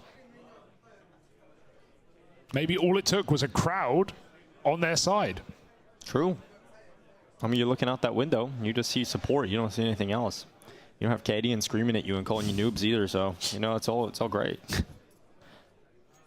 6-1 lead on the CT side of Anubis. Fantastic stuff here on the Mongols. And for 3D Max, AK-47, some 5 players. Strong buy. You have to see 910 find himself in a position where that AWP has made sense. We'll see if Techno is able to get something done down in the water. That smoke could be a problem. Techno playing CSGO with the one-way right there. Doesn't really work like that anymore, and he goes down. I like the angle. He could have found a kill, but the player walked up close on him. Instead, 4v3 and a push through A main from Mizzino. He's got a lot of space right now. Here's my God, what a boost. Okay. What a boost. No, you don't see that often, dude. That's brilliant. That's great engineering to come away with that kill. But remember the bomb. It's still stuck. It kind of has to go through middle right now, which could be co-opted by Mongols. Senzu, he catches him getting a little bit too aggressive. Look how split up they are. It's rough. I mean, the B bomb site's open right now. If 910 just sits still and holds that temple line, the bomb's going to get cut down. He goes back to check B, though. This is very passive of the Mongols. It's going to give an open runway. No, he doesn't need to because you've got someone checking the B bomb site right now, right? You've got 910, you've got one player back at CT of Senzu.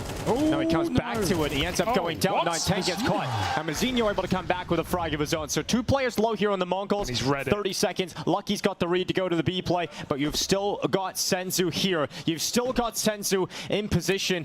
He's not able to stop the plant, and he probably should wait on his teammate now as they're coming in from 2 different positions. They can sandwich Lucky and inside of the site. It's going to be tough, but he's turned it into 1v1s. He just didn't read the spin, and Senzu able to get the job done for the Mongols again. Yeah, so they had that early info, right? Senzu heard the temple rush, so he's sneaking up the whole time. He's a little bit faster than Lucky's ready for. A nice try in the 1v2. But the Mongols just keep on cooking. I can't believe Mizzino breaks the smoke and then lets it come back, and then he runs through it into A main. I mean, he's playing very ballsy right now. It's because of the start that he's had, man. Yeah, feels unbeatable. Everything's working. Yeah, everything's working for him. Can't blame him. I like this. That's a bit of ingenuity for 3D Max. Never seen that before. Camera boost. But this was too far for gravity, right? Getting aggressive in CT spawn. They didn't need that control. They have the sight. 7-1. Double up setup here for the Mongols. Blitz and 9-10 bringing it out. That's pretty crazy. Yeah, it's like, oh, it's too easy right now. Maybe this will change it up a little bit. Yeah, don't see the double up as much in CS2 as Go. Blitz seems to like getting into this right corner. Yeah. Trade him against the Glocks, but it's been pretty effective in the buy rounds. But with the AWP, you're committed to that side. If you get double P, there's no getting out of there. Oh, if he hung around, he would have had it. That's rough. Utility comes in anyway. No, look at this from Mizzino. Talking about confidence. Nearly gets a second kill out of that play. Now 9-10. He's got the other off. Close shot. No problem. And he'll run back into this site. 3D Max now pouncing through camera, trying to get in towards the A bomb site. You've got one player of 9-10 that can make the difference again. He's already collected one, but they know he's in A main. And so it's more on the other players coming in on this retake, but he gets in front of the utility, and 9-10 with another one. Oh, yeah, that's it. Getting swept away, living it in the moment. The more one-sided this game gets, the more aggressive Mongols get. They were playing the early round super safe, right? Like grouping, you know, baiting for footsteps, waiting for flanks. Now they're all just playing individual. Now they're just pushing smokes. They're going for fights. And it's working. And it's working. They're hitting every single shot. Completely outmatching them at the moment. Yep, this is fantastic. It's just crazy. Suffocating CS right now. This is what the Des predicted. And this is what we love to see from the Mongols. Question is, can 3D Max match it? Right now, it doesn't appear to be the case. We have a firepower indicator, and it's completely on the side. Yeah, very blue. Third tactical timeout for 3D Max of 3. They've burnt them all in 9 rounds of play. Yeah, probably should. Yeah, fair enough. Yeah, How do we stop this? Yeah, you don't. You can't stop it. Watch the mollies and watch the smokes. Once they decide to ride, they ain't stopping the Mongols, that's for sure. Coming to take over. Quite a game. 174 ADR from Mizzino at the moment. What? Yeah, that's kind of unthinkable numbers, isn't it? I thought Nerds would like make the highlight today, but yeah, he had like what, 140? No, Mizzino saying 174. Let's see if he can keep it up. Unlikely to be able to keep it up the entire time, but what a hot start. 9-10 peering down in through dark. No one peeking. And 3D Max, what have they brought to the table here? It's Tech 9s and a Mac 10. Leaving some money left over for the next, but this is very likely to concede the 9th round to the Mongols now. Utah's been really solid in A main, keeping them blocked. Smoke on the molly, and Mizzino just waits behind it to stop a pop. No one's coming through right now. They're going to wait out that smoke. Senzu's got a re-molly as well. Oh, they could just double up. Senzu full hide, and Mizzino bait for him. AWP in middle. Don't know if he saw the AWP there. Blitz is going to get out, play a safer angle. Lots of Utah getting thrown in mid, but he's still got this info, and there they go with the pop. Senzu might just hide, and Mizzino take the crossfire, so Senzu can pounce from behind. Only one kill to messy spray. Mizzino, they line up, and they fall down as he looks to keep up this unstoppable score. Unforgivable game, 18-6, and they're coming in for the killing blow. Yeah, look at this. Oh, you cannot stop this. Maka gone. No chance. What a game. Yeah, from the Mongols, absolutely. Now, there was a timeout ahead of this half buy, so obviously the main focus will be for this buy coming up now for the side of 3D Max, but the T side of your map pick, and it's Anubis, and you're picking at scraps. The best you can get is 3 rounds out of your first half, and that's even unlikely, to be honest. Yeah, I'd say that's a reasonable take. Thank you, Hugo. I'll take that one. Right down the middle. It'll hit home. Hit on the fence. 9-10 pushing with the AWP at B as well. Mizzino having a little look towards A-main, tossing down that molly, just preventing any early fight going his way. And this B plate, it's worked out for Lucky. He stopped it.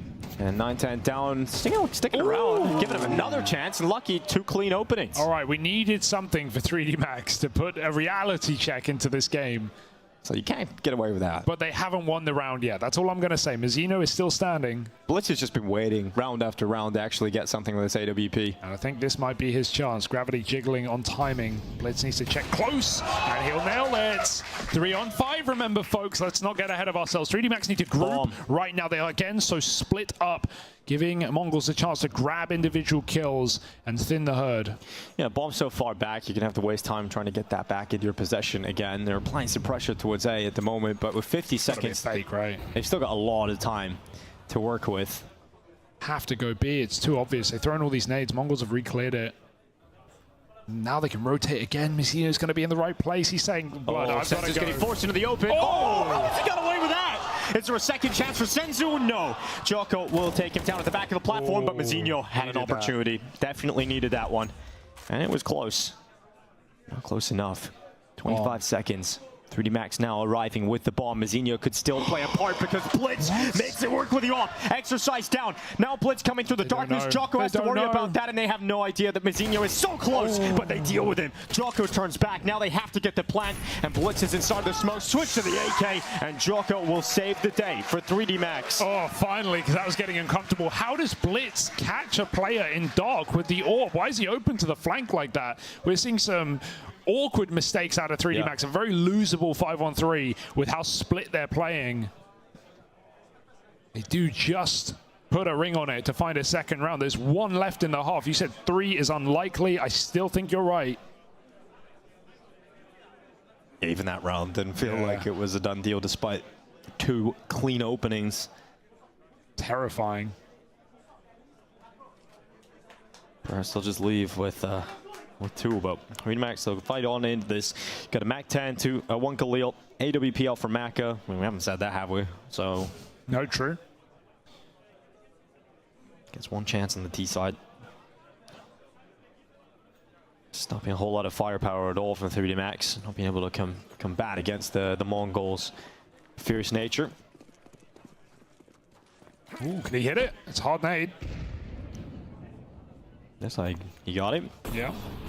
9-10. Get out of the fire. Get out of the fire. Where did that come from? That molly just appeared.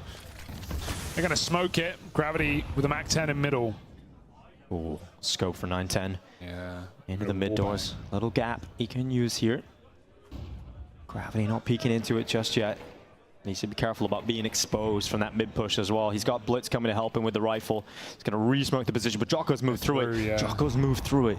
Oh, he actually got himself into the corner. He didn't get all the way through into the room. The smoke's good enough. Jocko can't get an angle. Doesn't want to walk through this. And now Blitz has the cover on the right side. He's going to go for the throat as well. Look at him.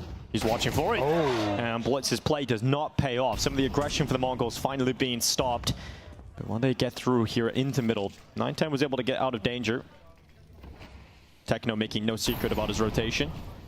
Just buying time again. Too strong in A. Look at Mizzino again. He's trying to force the fight. He's just walking through this smoke. This guy does not care right now. What? And he's going to get away with it. They've still crossed Temple side. That's something Mizzino doesn't know about. This might force a B play as Joko calls he has a flank timing. Only 35 seconds left in the round to do this for 3D Max, but they're coming back to B with that bomb, and a split is being set up. Jocko in the temple, though. Oh, should fall to Techno, no problem. Good read. And now Sensu's chance. He's got the AWP. Uh-oh. He'll blow open that smoke, but he gets pushed from dark. He exposed himself to exercise. Techno goes down in the sight, and now for the MONGOLZ, it's fallen through their fingers. Suddenly, it's Mizzino in 9-10 to have to try and recover this for a 10th round, and 3D Max so desperately need this third. They'll dig themselves deep into the post, but Maka completely exposed. Mizzino gets away with a free one, and now the barrel. Oh, it's gone the wrong way. 3D Max let it go, but Lucky could still win this by hiding in the corner. They're gonna check it now, and they line up but the shot comes through the wall, and another round secured. 10-2 half from the Mongols. Just when you're ready to write them off, they pull off some ridiculous rounds in this game, don't they? What a read from Techno. And even though Senzu makes a mistake of not playing with his HE on the break, I think if he just orbs main, he gets a kill. He gets caught crossing out by that Dark player. Still, the Mongols win it in a 1v1. Was the 9-10 shot through the... It was through the wall. It was through the pillar at the end. Surely, right? Like through this brick, maybe. We might see it. His teammate must have already been dead, or he would have killed him. Yeah. What? I think that's a CS2 moment right there. He wallbanged his dead teammate. Yeah, his dead teammate. That's like the same tick. Yeah, the same tick. Okay. That's like when you. Is that sub tick? When you like, it's like when you both get on the bomb and one of you like gets the flash that you're defusing, but you're actually not defusing. Yeah. Okay. Right? Gotcha. That stuff happens in CS2. Yeah. So I guess he wallbanged his already dead teammate. At the perfect timing. Yeah. Okay. That's pretty cool. Regardless, Mongols dominating them, so... Yeah, this is quite a game for the Mongols. 10-2 CT Anubis, not normally. No, not normally at all. And I guess there's a thrill to support. It's fantastic right now for the Mongols. They must be loving life, but can they close? Surely. A piss around would almost secure it, you would imagine. They won the first from a 3v5. And it speaks volumes of their confidence that every player has got Kevlar. They're here for the gunfights. Sees the player before the flash. That is awkward. Julie's careful. Oh, apparently not. Nope. Mizzino makes quick work. And 1 by 1, 3D Max falter. Well, it's definitely dominant for Mongols. You raised the point earlier, is Mizzino going to be able to keep up the ADR? He has. He's improved it. Well, he did for a moment, yeah.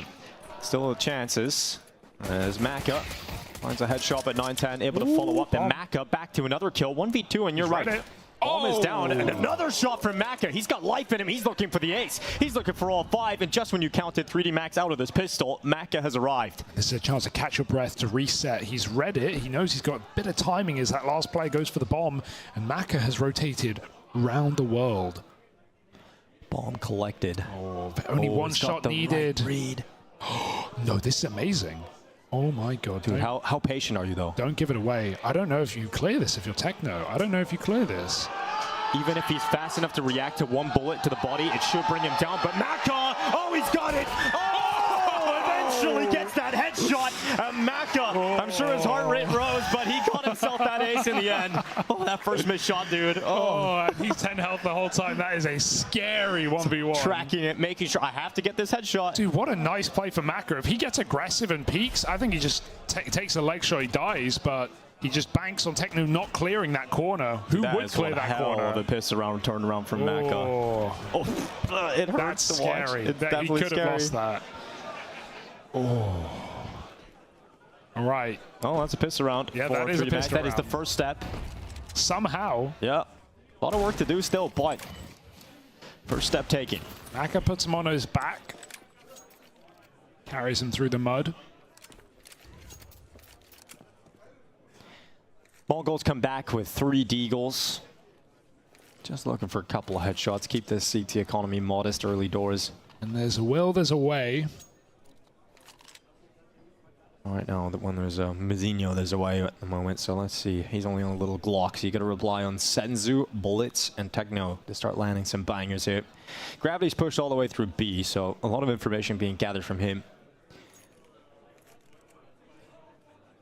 Senzu's got a pretty gnarly deeg.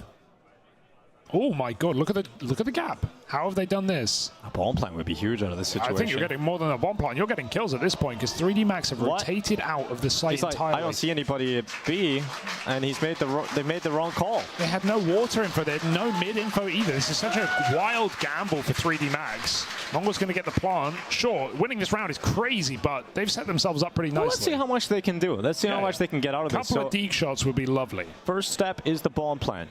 The threatening guns are the MP9s right here, not the rifles.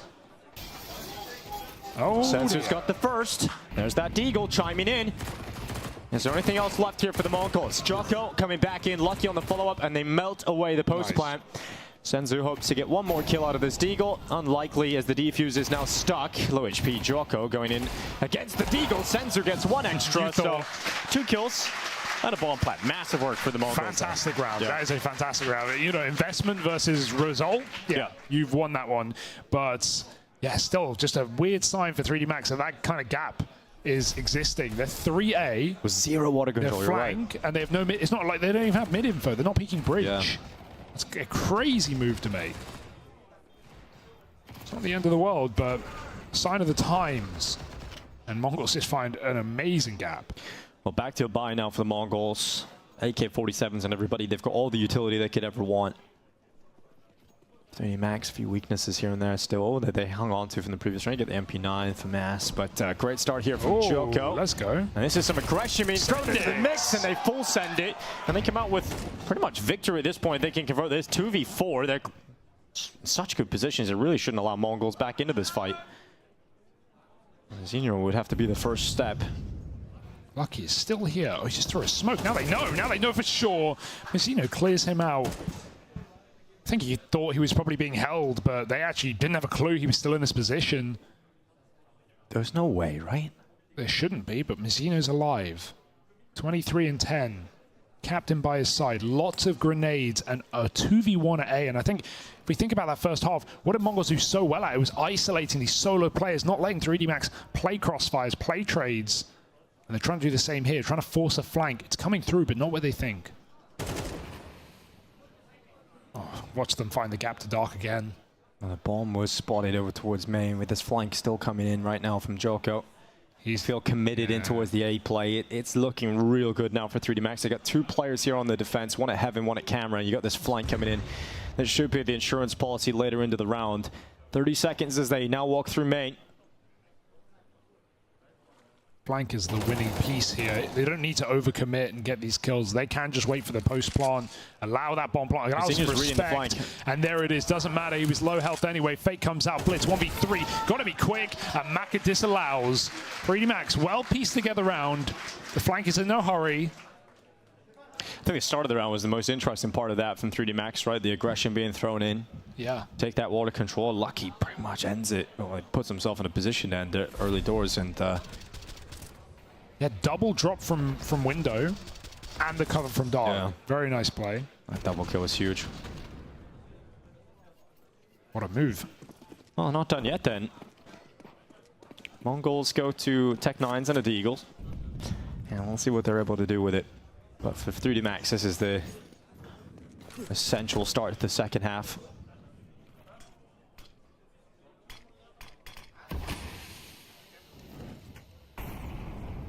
Look, smoke in, but no one here to play with it. Pistols, nades stacking mid. It's going to get them room. They can actually rush with it, which is nice. Lucky doesn't know what's about to come his way. An entourage of T's as they send it through middle and into Camera. Block is going to come through. Mongols getting nowhere in this round. 3D Max playing behind the safety of the smoke.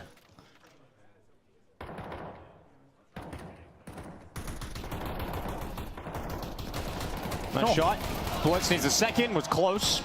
Both players missing. Hello. Eventually Gravity getting his opportunity, but his teammate coming in from Camera to save the day once he run out of ammo, and now 9-10 is left outside of B. Mongols yet to get around on the board on this T side. They're going to have money to buy again in the next, but 3D Max's CT side has showed some stopping power. 9-10's Deagle. Gets caught. Gravity nails the headshot. And now they go up against the buy again. I've got to give it to 3D Max. I'm impressed they're still in the server right now. They're still in this game. Did feel like it was over, didn't it? It did feel pretty cooked at 10-2. Especially after how that pistol started. Looked like a lock-in. But the effect of Maka with that ace has absolutely saved this game. Maybe we have a chance here for the French to come back in. Mongols full buy now. No orb, still one for Maka.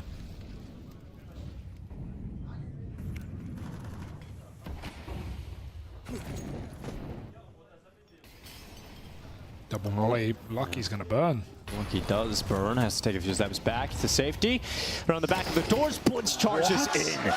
That's a great shot from Blitz, needed that one. And the flash was poor as well. The flash did not make it around that corner, it did nothing to help Blitz.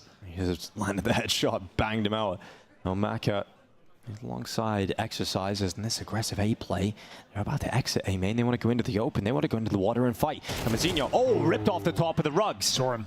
And Senzu now has to step up. He goes in for that headshot. Exercise down Maka. He's about to get the trade because they didn't know about the second player. And so Maka's AWP rings true. Now, under a minute left. Blitz in storage. He's on the beach and he goes down. Second player in. Finally a trade. And Techno, well, he's got a chance as he's along 9-10. Bomb plant now being secured. Joko's position is sick because he's late from the same position. I don't think they're going to be ready for Heaven. They're thinking camera or double flank. That's the likely outcome right now. You see, no one's even looking towards that Heaven position. They have to get a kill. They have to force something right now, and that will be the way in. Now it's so hard to win this if you're Joko. They know exactly where you are with the utility going in, but the grenade sick, and he didn't see the second player, and so because of that, 9-10 is able to peek out and close it. Perfect positioning to hide behind the pillar. Double up with the nade as well. That could have killed him, but lovely double up, and he peeks straight away. High risk, high reward play. Mongols win that round and stop this streak early. That was a pretty back and forth round, though. Love some of the aggressive moves we've seen from 3D Max, but this is wild. I can't believe Bliss is running there like he thinks he has so much more room than he does. Finally, Mongols winning their first T round. Only need a few more to close out this map. Now Gravity playing a jail. He's got the perfect timing for the peak, but he's unable to get the lineup. Wow. And so 2 kills come in an instant here for the Mongols. How did they do that? They made it look easy. That's the round. Close jail player just cleaned up. And you say it. Wait till 3D Max admit it. 3 on 5. I mean, Mac isn't moving away from A. No. They're hoping that Mongols overdo it, but there's no reason to. You know that a double entry like that wins you the round. Map point for Mongols on 3D Max's map pick. Yes. They're about to beat them in a very one-sided fashion. Now we cast our minds back to the last time they played. It was another one-sided victory for the Mongols, 13-8, I believe, here on Anubis. And so looks like it might be a similar story as that previous series, that most recent head-to-head. A legit win as well. I mean, the scoreline is only close because of that pistol round, but this could have been a 13-2. Definitely could have been. What happened here? The swing, and he was just around the corner waiting for the flash. That's really unlucky for Gravity. Bonked on the head. And let's see what 3D Max do when their back is up against the wall. 3B starter.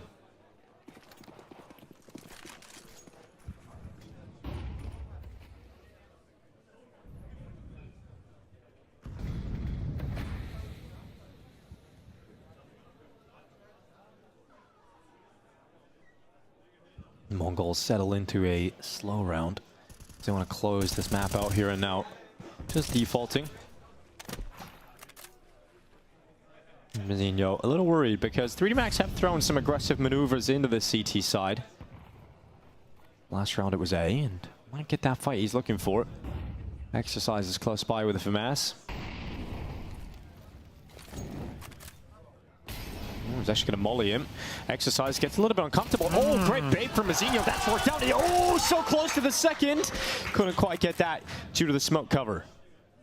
Meanwhile, they're closing the gap in middle, and there's only Gravity dispatched to deal with this. If he doubles up with Lucky, they could crossfire. But Lucky's scared of A main at the same time, so don't know where that's happened. Maka just gets a kill out of nowhere, peeking towards the water. They're going to walk in. They are sneaking through camera now. Mac has arrived a little bit too late. He's missed the timing, but Lucky, he's still at Heaven. He can make the difference. Oh, what a shot. Blitz annihilates him. And now this looks like it's all over here on Anubis. The Mongols have come in with some ferocious play, and Gravity doing what he can, but not enough pull to make it happen. Now Joko left 1v3. He'll have to attempt it, but it is to no avail. It will be the Mongols with a convincing victory against 3D Max. We call this one a rivalry. The Mongols do not agree at the moment. Yeah, who knew? Home crowd advantage apparently here in Berlin, Germany, and the Mongols have got their fans screaming their name right now. sickening win and a fantastic performance from Mazinho. That first half was sublime. Question is, can 3D Max reset after a game like that? It's going to be tough. A lot of work to do for 3D Max. I mean, that's their map pick. That's their home ground, and they just got stalled out. Their T side was just not good enough. Only a couple rounds won in that first half, and obviously we've seen them have a little bit of life, a little bit of stopping power in the defense. When you don't give yourself enough room to actually do anything, it doesn't matter. Yeah, you lose one important gun round, your money's gone. That's the game, really, at that point. That is a painful match for 3D Max, but it can only get better on Ancient, right, guys? Really know all the way, but what we do know is that first map is done. Anubis is in the books, and the Mongols take this series, this semi-final best of 3, 1 map up. Currently, welcome back to the analyst desk of the Thunderpick World Championships. Okay, you the got World it. Pick. You got it done. You got it done. Well, look, I'm not going to edit the world either, but I will say that the Mongols are on a tear right now. Blink, Trace. If what? Blink. You've missed this game. I'm out. That's not, like, it's not bad. It was good bait. I fell right for it. Look, listen, man, it felt like I was a little Batar or really something, scared dude. there for a second. I was terrified. I don't know about you guys sometimes, man, because you could have just said, oh, he blinked. Yeah, that's what I thought, dog. Like, sit, dog. Like, okay, sweet. Anyway, more of that. What? Guys, let's talk about the Mongols here and how 3D Max picked into Anubis, and this is what we got. Well, again, right, we said hopefully he tries a different curveball. They thought they had something. They probably thought they had Mongols figured out, but that was asphyxiating. It was suffocating for 3D Max on that first half. And listen, in Berlin, some people might enjoy that, but I'm telling you right now, the French, they absolutely did not on that first half. Wasn't that type of suffocating, asphyxiation, yeah. you know, whatever No breathing. Whatever blends into, off. we're not here to talk about. Last resort. It's Berlin, bro. Let him be his thing, dude. Yeah, It's fine. man, That's all right. Hey, live and let live, Trace, you know, Yep. but Mongols weren't really letting 3D Max do much of anything.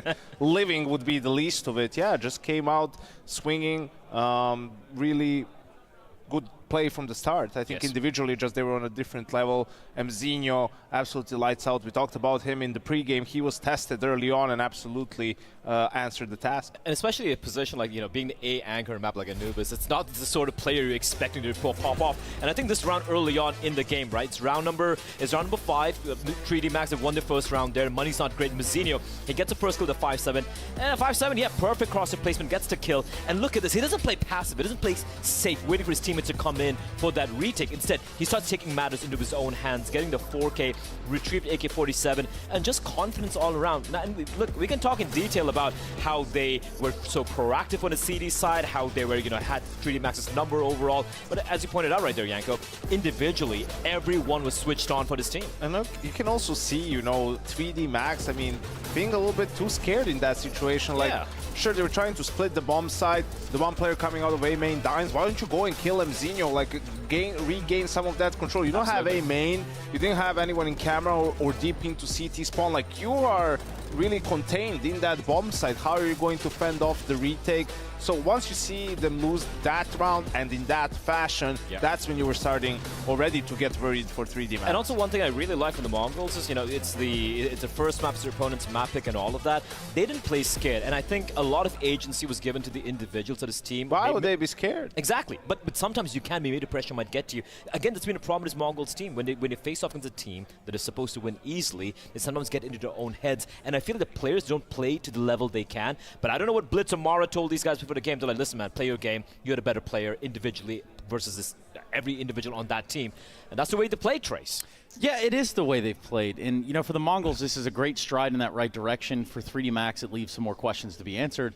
However, we might get those in the second map of the series. And I don't necessarily think that it's going to go all that differently, though, just based off the Mongols now having a crowd at their back. You know, they were getting loud. They were home crowd advantage. GG. I know. Listen, I was speaking to the social Mara media. looked a little bit surprised, like when he was like, heard the noise, like, what? Are we back home? We have this happening? I was speaking to the social media manager from MONGOLZ, right? And this is a guy who does a lot of their, you know, their fan support pages and all that stuff. And he's like, listen, he's like, I know it's not a massive event or whatnot, but it's like this is happening in Berlin. There are only 4 teams right there. This is a great chance for a lot of the Mongolian diaspora living in EU to come on. And so these are people from all over EU who've come in here, flown in by train, by car, whatever, come in just to support the team. And for the Mongols, it must be nice, right? It's like playing in home ground, and it looked like that. I was in the crowd right there. Maybe I saw like 3 3D Max fans. Maybe there's even a Genghis Biceps in there who came over a bike. Genghis Biceps. Well, I just wanted to say that officially on air at one point. I had to say that out loud just for the lull of it. But gentlemen, let's just go to a break and kind of get our lives back together, re-centralize ourselves for what is the second map. Here's Ancient is coming up, but first, this.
Yes! The Storm towards the top of Raph in this round.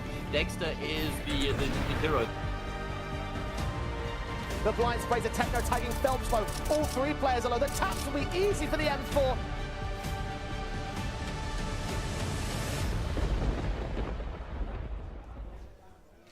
Yanko thought I was going to miss this. I don't know why. It's like we've done this before. Never, we've brother. been here before, and especially in this series. We have been here before at a map 2 in a well, maybe not a semifinal, but between 3D Max and Mongols and it being Ancient. That is very much the case. The first map really did go in the way of the Mongols, but for us, we have to look now at Ancient and decide, or rather determine if there's a fighting chance here for 3D Max to stay alive.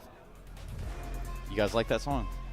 We're vibing. I'm vibing so hard right now. You guys are a whole very demure. Just the way Mazzini was vibing on that first map right there, Trace. Look, listen, Ancient, it's a map 3D Max can play, obviously. It's a map that you do like to play. I'm trying to sync my sentences with the beat right now, Trace. I'm struggling with it, but yeah, I don't think it's quite done and dusted yet for the 3D Max. They still have a chance. What do you think, Yanko? They do have a chance because the game is not over. Yeah, absolutely. You need 2 to win, 2 matches to win. Yeah. Mongols only have 1. They need 1 more. Yeah. Right? 13 more rounds. So it's not over. There's a chance. Situations like this, you go outside, you talk about it. It's like, it doesn't really matter. The map, the details, the tactics, none of that matters because they just weren't ready to play. They weren't there. That's not the 3D Max that we've seen the last couple of months really in a sense. And, the conversation is going to be, guys, let's just play our own game. Don't overthink it. I know you hear this at home a lot of the times. It's mostly and why do the players forget this? Why don't they just do it straight out of the first map? That's what I'm saying. Where sometimes maybe the preparation isn't there, just mentally sort of focusing on the important things. Sometimes you get too bogged down by the details that you don't just cover the basics really well. Yep. Like, you need to nail that down. You don't need to talk about, oh, when they throw this smoke and this flash, they're going to end here, and you're not even thinking about just stalking, playing together, being aggressive, like the fundamentals, making sure you have that down to a T. But what's it like to be called a panderer by, well, I guess everyone, your co-caster? Really? Yeah, okay, everyone, fine. Everyone has said it, and mainly Dinko and his little friend, what's his name, Hugo? Harry? What? Yeah. No, I mean, they do sound similar, but they're very different. He just called you a panderer, He's saying, like, that's Bless trademark, and that's really how he gets on around here. Me be pandering. When have I ever pandered to anything? The Mongols is what they're saying. Yeah, the Mongols. I'm not pandering to anything. I think they're just doing what they have to do, the bare minimum. You're pandering. We saw you crowd surfing down there with them. I was kind of crowd surfing a little bit. You were the loudest guy when I was. When they won. Yeah, fair enough. Maybe you called me out right there, live right there. But listen, I really like what he saw from them, but here's the thing with Ancient, right? Although it's a map they're very comfortable on. We spoke about this earlier in the green room as well, Yanko. There are times when they seem to hit a brick wall and they don't know what to do, and then it becomes just like watching Tai Lu in 2017 play again, which is a very ugly sight to see. But that being said, the momentum is so, I know it's it's a cliche. It's a buzzword. It's a buzzword, but I feel like the momentum is so firmly in the side of Mongols. I think just going to pander all over 3D Max here in map number 2. Pander. If anything, I got bronze in Atlanta. Chasing codeine. Oh, yeah. Another silver lining for 3D Max is that alongside Anubis, Ancient is their most played map. Yeah. Now, albeit not amongst the most successful ones, Trace, but they've played it a lot. So they've seen almost everything you can see on Ancient. So they should have the answers. It still smiles on the face of Maka. Maybe we've activated their trap card. Maybe the plan all along was for us to see that Inferno, to see something else than Ancient and Anubis in this rivalry between the Mongols and 3D Max. I never thought, in the Europe for Lore 2024 we'd see like a rivalry between the Mongols and the French, but here we go. And Mzinho right there, that's the definition of a baby-faced killer. No, that's the definition of an alpha aura. He absolutely dismantled 3D Max on Anubis. I'm scared to think what he'll do to them on Ancient Trace. I was kind of surprised, the amount of times it kept hitting towards the 8 bomb side, despite Mazzini just, like you said, dismantling them time and time again. You're like, surely he's not going to do it this time around, but he kept doing it. And again, where's he going to be playing? It's going to be the 8 bomb side once more on Ancient. Do 3D Max have the answer? And I gotta be very real. I don't think they do. I don't think they do on this map. It's hard to have an answer for 146 ADR. Yeah. Right? Like, it's hard to sit there and go against what is a perfectly placed crosshair every time. I got an answer for you. Right here. Right here. Okay. 147 ADR. Oh, you rounded up, didn't you? On the other side. He did technically round Okay. it up. Yes. That would, in theory, kind of keep pace. Yeah, you know guys what? are so bad at math, man. I'm so done with you guys. That's pretty much it. It's all right.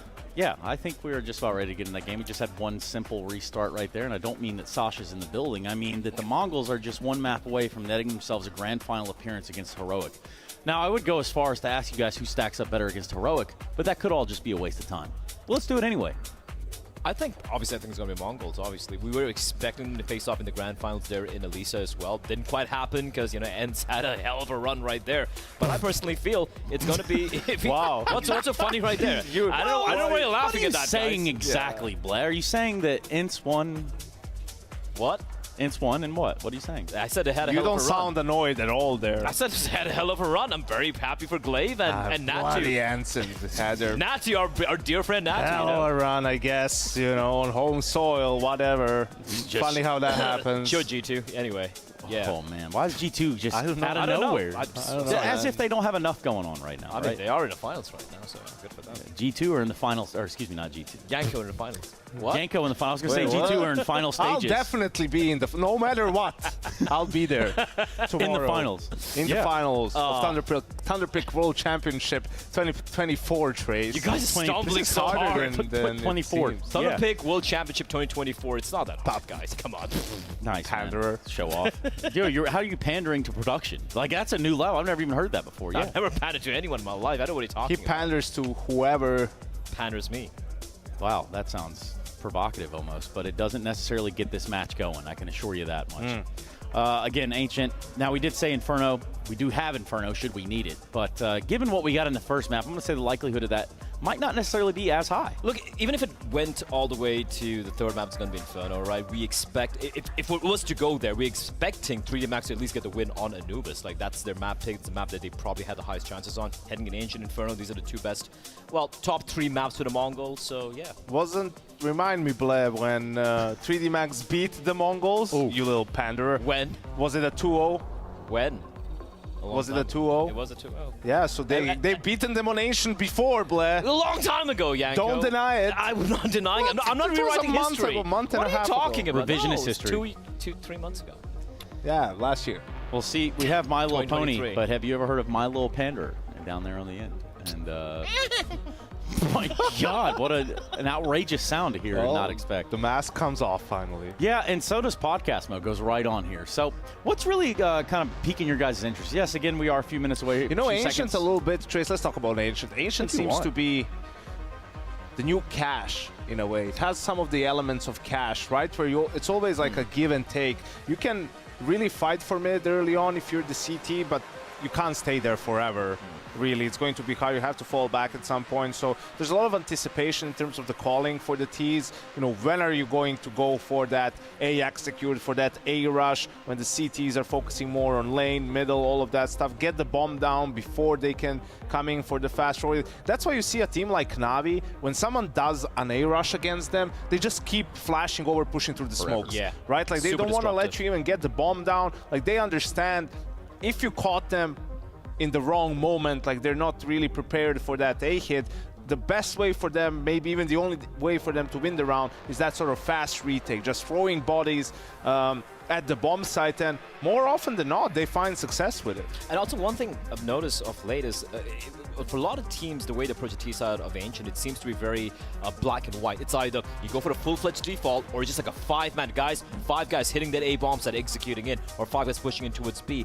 And it is surprising how more teams don't go for like, all right, we're gonna hit B, fine. At least let's leave a look towards A. Let's leave a look towards elbow. Let's leave a guy towards lane if we're hitting A, just so you have a backup plan. How many times have you seen teams just getting trapped, you know, with a couple of smokes being lobbed in and their game plan just falls apart? So hopefully we don't see that here. Bro, I'm sorry, but I just realized I could have turned the music off this whole time. Yeah, I was going to tell you that. I kind of figured it out, too. Wait, you just figured it out right now? Yeah, I had You've been talking all this while with the music on. I had the music in the background the whole time. It's kind of like a weird podcast in a way. Like, it's just voice over the house music. Were you trying to sync your words, sentences with the beat? No. No? Okay, I don't think you can with this one. This one would be really tricky. This is hard. Yeah. Maybe you could. No, I'm good. It's so peaceful right now. It's so much It's a better. different room, really, at that note. Yeah. So, 3D Max jump into the server, right? And here's the punchline. The Mongols are up 1-0 in the map, in the series, right? which is what's happened here. Which it also punchline. means if you two little Chuckle brothers would shut your mouths, we could get into that game. How about that? Let's do that. Let's do that damn thing with Hugo and Dinko. Panderers. All just a bunch of panderers at the end of the day, isn't that right, Hugo? Damn right, but forget about the animals right now because we have some Counter-Strike on the menu. It's MONGOLZ, it's 3D Max, and it's the second map of Ancient. Yes, as Troy said, 1-0 up in the series. In the match, the match, in the game, in the series as the MONGOLZ. Back in the game. Now, let's see if 3D Max can turn this around. It is going to be difficult. The series never went to 3 maps, and we'll see if 3D Max have it in them to pull this one back. Nerds went 30-8 on Dust 2 earlier. He got 144 ADR. Mizzino got 146 ADR in that previous map. So good luck, 3D Max, if he can keep that one up. 9-10 start strong. We'll see if he can, but a great start, in fact, yeah, for the MONGOLZ. Now, Red Room being taken by Blitz. He's going to make his way in there thanks to that opening kill. The reaction for 3D Max is to send a little bit of an aggressive maneuver down the bottom of the B ramp. Now, Senzu is holding passively behind the doors at a little angle, and it's not giving up his position, but he got spotted. And so Lucky peeks in towards him, and Senzu going down. So numbers evened out with 1:04 seconds left. How's he done that? I really don't know. But the back turn for Techno is a bit of a mistake, and the bomb is too far away. You got to get this one on kills right now, MONGOLZ 2v4. Lucky's going to get this spot as well. The info is valuable, even if he doesn't get the kill, because his teammate falling leaves Blitz in a 1v3. Julies are too good, and the bomb was never going to get taken there. Yeah, a lot was said in the analyst desk, but something I want to take from it was, yeah, there was a lot of words on that desk. Yanko was saying, you know, the conversation that 3D Max have to have when they go into the break. Okay, yeah. Just reset and play our own game. You know? And that means something. That means something, right? So what let's does say that mean? It means that they're going to play their own game. They're going to hit their shots. They're going to hit their shots. We hear it all the time. It makes sense. No, It's a science at this point. I like the angle that maybe you're coming in too focused on like the micro and or rather micro or macro. What's going on? What are we doing? So the micro, not the macro. What's going on? What do we do when they do this? How do we react to this? When at the end of the day, we look at how MONGOLZ played that last game. They just played very aggressive. They played together, grouped. Part of the problem for 3D Max is they're very split a lot of the time, and couldn't really get trades off. MONGOLZ were just going for grouped pushes on CT and T side. So just the fundamentals. Got to have them. Got to have them. That's why they're called fundamentals. Yeah, that is literally why they're called that. Yeah, that's true, Hugo. You have a point. I'm here all night. Yes, you are, in fact. Tonight and tomorrow night, as we have a best-of-3 tomorrow, third place decider into a best-of-5 grand final. MONGOLZ one map a win away from making their way into that final. They'll play against Heroic, the winner of the series, going on against Heroic. I think either way, I do favor Heroic in that best-of-5 grand final, especially with the performance we've seen from them today and throughout the whole competition, including the online period. Tech issue, unfortunately, to kick off this map. 3D Max winning the pistol, though, Hugo. It's a good start. Got to convert it, but I imagine they should be full eco. No bomb plan, right? So it should be the full eco. 2-0 start for 3D Max. Got to start building on that. Yeah, we had signs of life towards the end of Anubis, right? Like that little streak on the CT side after winning, after the Maka ace round. But that's a long way from a 3-mapper, a series that has never gone the distance, has only ended on Ancient after an Anubis. So I'm not going to jump the gun just yet. Well, Blau was saying that it was a long time ago that 3D Max beat them on Ancient. Now, would you consider 2 months a long time, Hugo? It's relative. I guess in CS it is kind of a long time. 2 months. But it's also not that long in reality. 2 months is a blip. Yeah, all right. Well, so you've saved him. I'll give him both options. I'll give him an out. Well, MONGOLZ, as expected, they don't go for an investment here. They're going to have a P250 at the Eagle, but it should be a comfortable 2-0 start here for 3D Max. I think their CT side actually showed some life over on Anubis. Yeah, towards the end, they gave us a reason to believe. Just felt all too late, right? They lose one important rifle round, and boom, the money's gone, and so is the match. Exercise in trouble right now. A1S going to run out of ammo right now, and the pistol's out. He's trying to hide in the smoke. SMGs are always just better in these rounds, and Blitz hits a banger, or a couple in fact. I don't think this round is going to materialize for the MONGOLZ. Lucky makes it so. No. 3D Max are here. Nice little highlight for Blitz. He'll take that, but yeah, 2-0 start here for 3D Max. No bomb plan coming in from the Mongols. No extra cash up on top, but they do have money now to start their buys and their T-side campaign. I'm going to ask you now, I want to see if you want to double down, right? Double down on your predictions into this game. Do you think 3D Max is still going to win this matchup from this point, right? Do you think they can reset? You're fully committing? I'll commit. I mean, why would I not, at this point, I have more to gain. I have more to gain than I have to lose. I don't think you believe it, but I respect that you said it. Of course, Hugo. I believe it with every bone in my body. Yeah, okay. You are a boneless little guy. Flopping around. Now, Mazinho and Blitz at the elbow. Plenty of utility going. Okay, it's going to end up being pretty comfortable here for the side of Maka and Gravity for 3D Max. And it's ended up with Mongols left with just 2 players as this round begins, but that's free. Silly. That's free. That's unnecessary, I'd go as far as saying. 4 and 2, giving away a kill. I like that 3D Max don't swing out mid fully. They actually let Mongols get the confidence of like, oh, we can hedge the smoke, we can get out in the cubby and mid, and then they clear it when they have heaven control. So they like bait Mongols into a trap. But will that one little walk through the smoke be a bridge too far? Will it be a way back in? They could walk up the ramp right now, take that 2v1. Lucky playing his peaks, but he's not got the spot just yet. Might see this bomb coming through. There it is. Bit of damage done. Lucky, can he live here? Molly goes behind him. He's going to have to take one with him, or this could be a very uncomfortable round right now. Senzu in the sight. Flank is cleaned up right now. There's still a cave player. They find him. It's only Joko.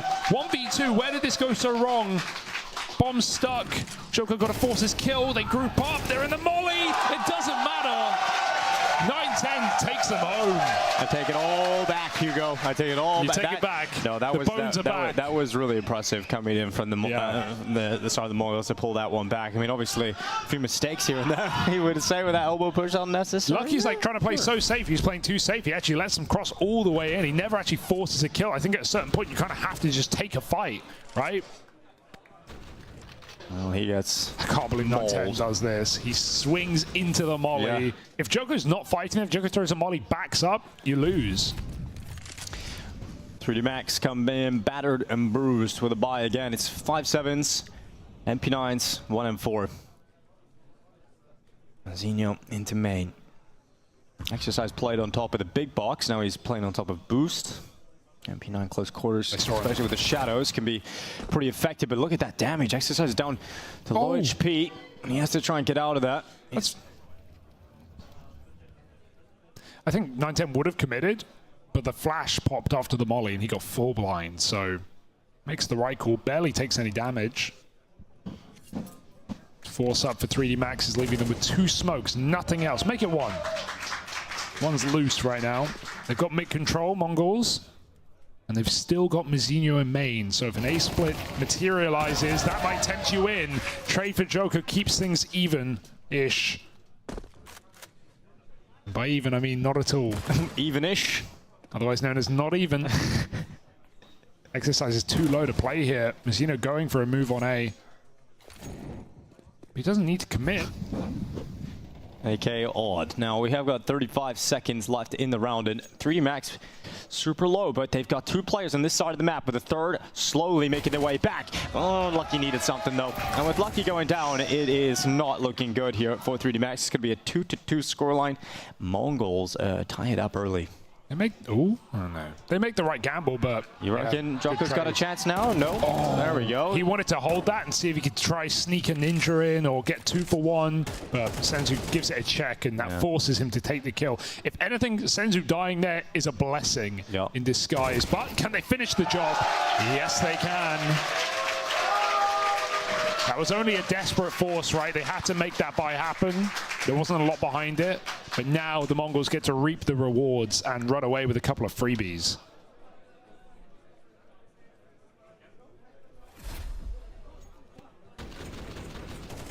It was 9-10 early, getting traded out by Joko. Yeah, like you said, the blessing in disguise. Mongols tying it up. And it does force 3D Max into a position where they just have no money. So USPs, P250s, that's all they've got. A 3-2 scoreline queued up.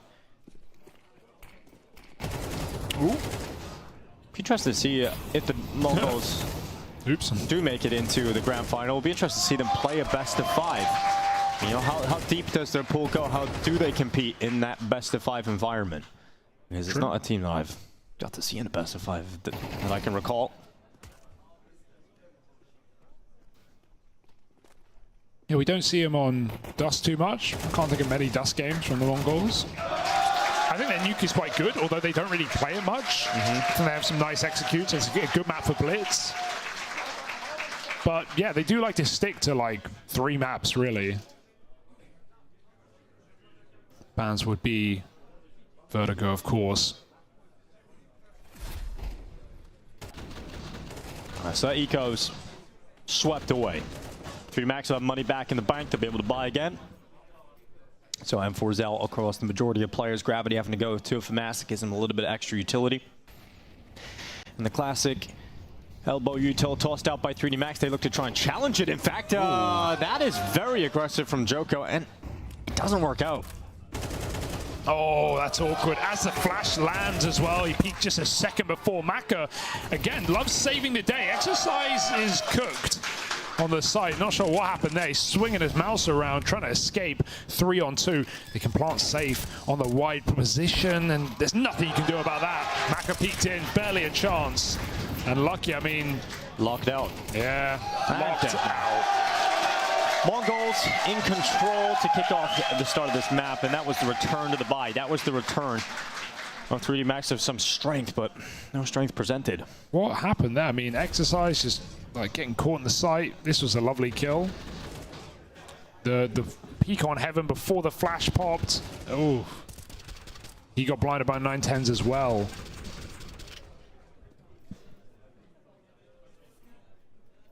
Love watching MONGOLZ on the T side. 910 all power. Ooh. Let's see what he can do with that. A lot of resistance being posted on the other side of things at the moment. It's a good start from 3D Max, you know. Yeah, it had me in the first 2 rounds, not gonna lie. Yeah. It's kind of all falling apart from that point onwards. I mean, they burned all their timeouts in, what, 9 rounds back on Anubis? Yeah, they did. Better sooner than later. Yeah, until you run out of chances. Yeah, better use them rather than use them. Don't. Yeah, that's kind of the 2 options.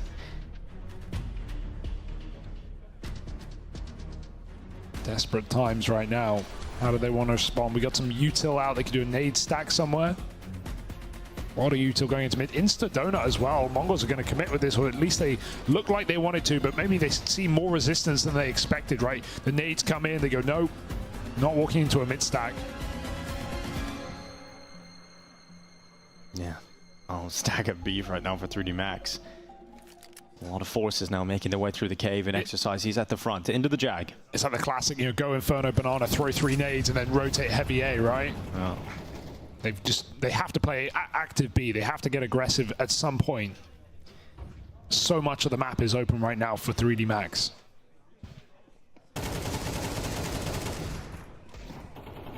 You know, Pistols trying to make the most of it. Gravity coming in with 1 on that 5-7. Techno getting locked out, and good work to drop Techno.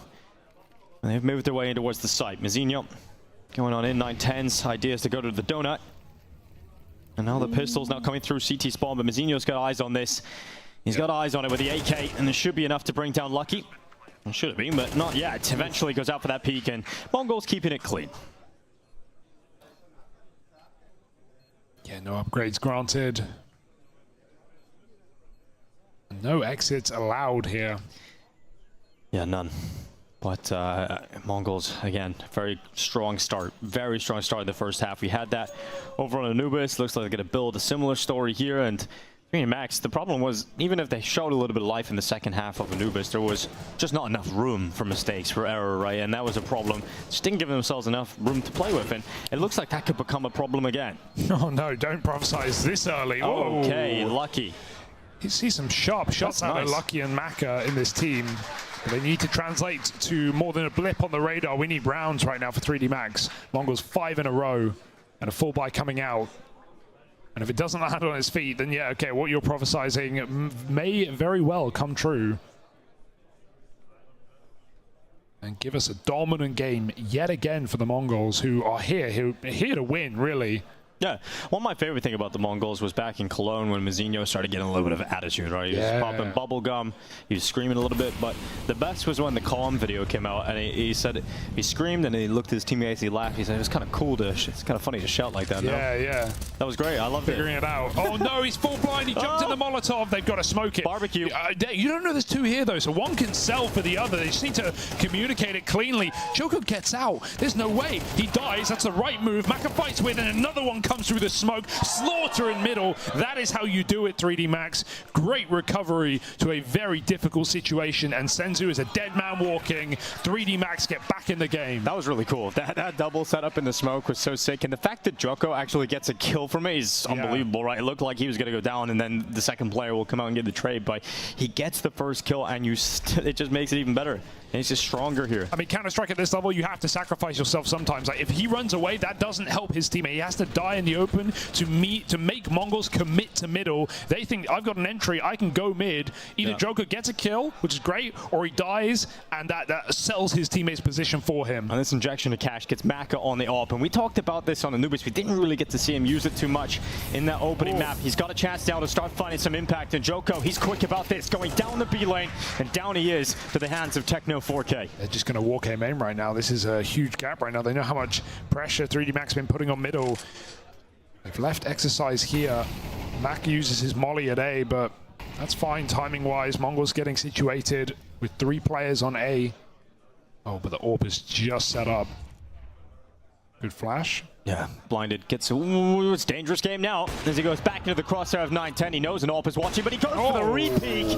Oh, a little bit of danger in that, but Maka, he thrives in it. Gravity elsewhere, pushing down B, has taken Senzu out of play, and with them just over a minute left on the clock, Mongols are down in a 3v4. Oh, it's a lot of damage. Techno. He went for a repeat again. That's crazy. Yeah, finishes the job. A lot of repeats since 3D Max. A couple of them worked. That one didn't. No.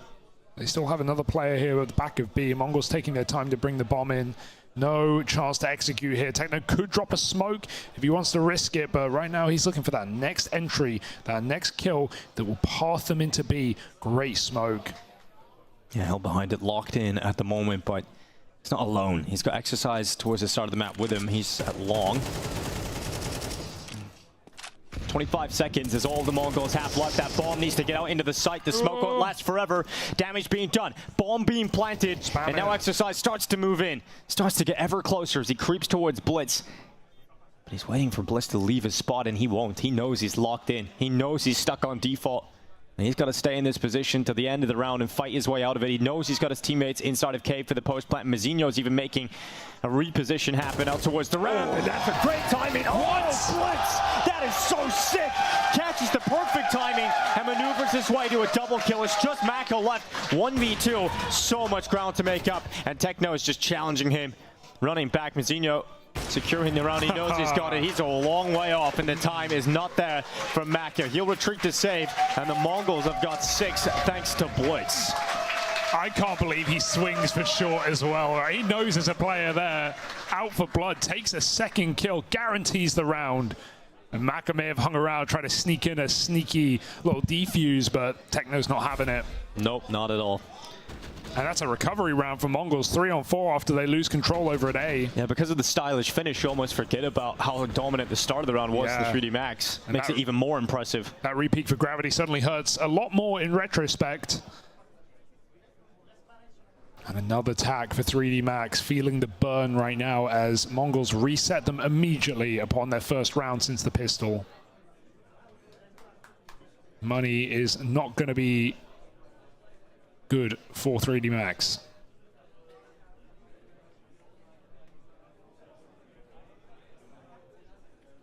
You're sort of at the point of the game where maybe you just have to force, right? Like maybe you just have to buy. If you full eco this, you can get a proper buy next, but you don't want to play USBs at 6-3. So they put everything in, an AWP, 3 MP9s, and a rifle on Lucky. And again, mid has been full control for 3D Max. Throwing a lot of util here. What a run boost. Maka, let's go. Dude, that is so sick.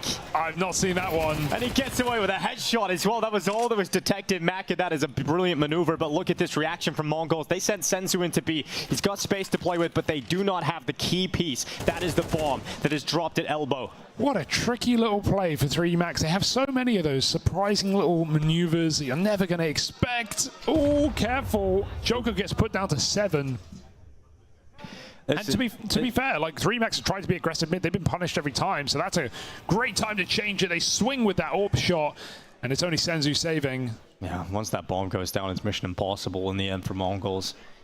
It's not accomplished. It will be a 4th round, and it's not something you can use consistently, but it's just such a sick opener just to throw in. Like, there's a lot of risk in that. Yeah. I love that that's the call after the timeout. Like, okay, what we need... I have a sick idea. We're actually going to run boost Maka. Run boost me elbow. I'm going to fly to the sky, run elbow. What are you going to do this with? An AWP. Yeah, that's just mental. And he got the headshot angle. There's so much that could have gone wrong, but didn't. Once you hit the run boost, you just have to commit, right? Yeah, like, of course. Look at this. Oh! That was some huge projection as well. Boom. Like, wow. That's the angle you go and clear. Great round for Maka. He really is the hero. Captain, AWPer, star. Yes, he is him. I think it's kind of sick to see him actually having some impact at the AWP, though. We talked about it earlier, just didn't get the opportunity in Map 1. So now, showing what he can do with it, showing what he's capable of. Uh-oh. And they're on the hunt for Senzu. Oh, the time. 1 second left. After the time now. Senzu, good night. No. Goodbye. $550 in the bank for Senzu and no AWP save for Mongols. Funniest part about that, Maka, they knew he was there. Maka dropped his AWP to take MP9 to kill him so he could get the AWP. Right? Like, that means they must have known he was there. Yeah, must have. Completely. Beautiful flash. Great work from 3D Max now. It's starting to show some life. And that might have just shattered the Mongols at this point. They're considered a buy. Yeah. They've gone for the buy now because of the money being in the bin. So throwing everything they've got into this, lose this is a tight scoreline. Chance for a 6-6 absolutely here. And more run boosts get Joker up heaven quick. This didn't work last time. And they're all behind the door yet again. He's going to commit. Gets out of the crouch and gets back in the cave, but they lose B at the same time. Gravity at the back of the site. Lot to do and nothing to do it with. Joker is too low to hold on to this site. Well, that's some life for the Mongols, isn't it? Some fire that they possess. Wow. They can come out swinging, forced into a full investment. Tech 9s, couple of upgraded rifles, and they just come in swinging with some headshots that they keep everybody up. Just flexing, going for the B rush. Dude, they did everything they needed there, 3D Max, to make this happen for them. They had an opportunity right in front of them for 6-6, but it's gone now. But what do you do when you get hit in the face? Usually you either bleed, hit them back, or you get knocked out, Hugo. I think it was the third one. Presumably. But they've got a decent buy. Maybe they've got some fight in them. Maybe they've got a strong chin, Hugo. They got another run boost in them, maybe?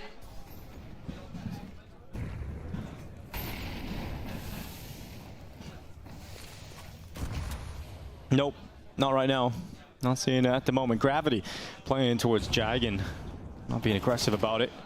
The Mongols, okay, he doesn't need to be aggressive, Hugo, because he's got the wallbangs. Oh, careful, reloading in the open. He now can't retreat. Techno chases him down. He's got a Molotov. Calling for help. Maka, please save me.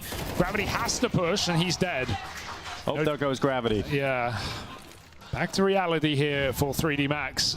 Re-aggro in mid is good timing, but it's a 1-for-1, weakening the A site. So the bomb starts running back.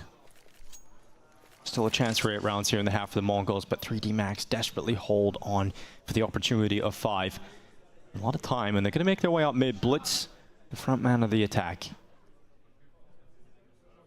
We've left 9-10 back at elbow for the time being. He's patiently waiting as Blitz scours the landscape to see if Donut is clear, if it's safe, and he now gives that information to move forward from his teammate. 9-10. Gaining some space, joining with his teammate now, and Mongols actually have a play towards A. As long as they don't doubt themselves, right, just get that util in and get the stick. It's risky, but 3D Max giving them all the room in the world. Now they come in on the flank. Now they know they've taken the site. Maka, oh, jump checks. It does get the bait off, but costs him a lot of health in the meantime. And that smoke, they'll go right back through it into Donut. Somehow catching Lucky. He should have had the drop on him there. Exercise 1v2 in the site right now. Maka is nowhere to be seen, holding for an over-eager 9-10 who won't go too far. He turns back for more. Exercise trying to find Blitz, knows exactly where he's gotten to, but a 1v1. Maka reset. Maka reset. Blitz has no idea. Oh, yeah. Maka comes around the back. and Blitz was looking the wrong way. He couldn't figure out the moves that Maka put in place, and that is a decent recovery in the end from 3D Max. A 5th round collected. Had an opportunity for 6, but they'll settle for 5. Much better than obviously their first half performance on Anubis. They're in this game now, Hugo. Yeah, this is an exciting match right now. This is ferocious. We're getting a bit more of a test from 3D Max. They've woken up, but Mongols are still giving us that signature flair, that cocky attitude in and out of the server, up into B, going for these rushes. Got a game on our hands. But again, such a hyper important pistol for 3D Max. Yeah, didn't see a great T side from them so far, but that can obviously change. They've got more room to play with now on the pistol round. First step in the right direction. They're going to be going into middle through the elbow. Not charging their way out. Tentative, waiting for that first fight, waiting for contact. Now they'll all swing together. Beautiful fighting here from 3D Max. 9-10 in Blitz, toppled.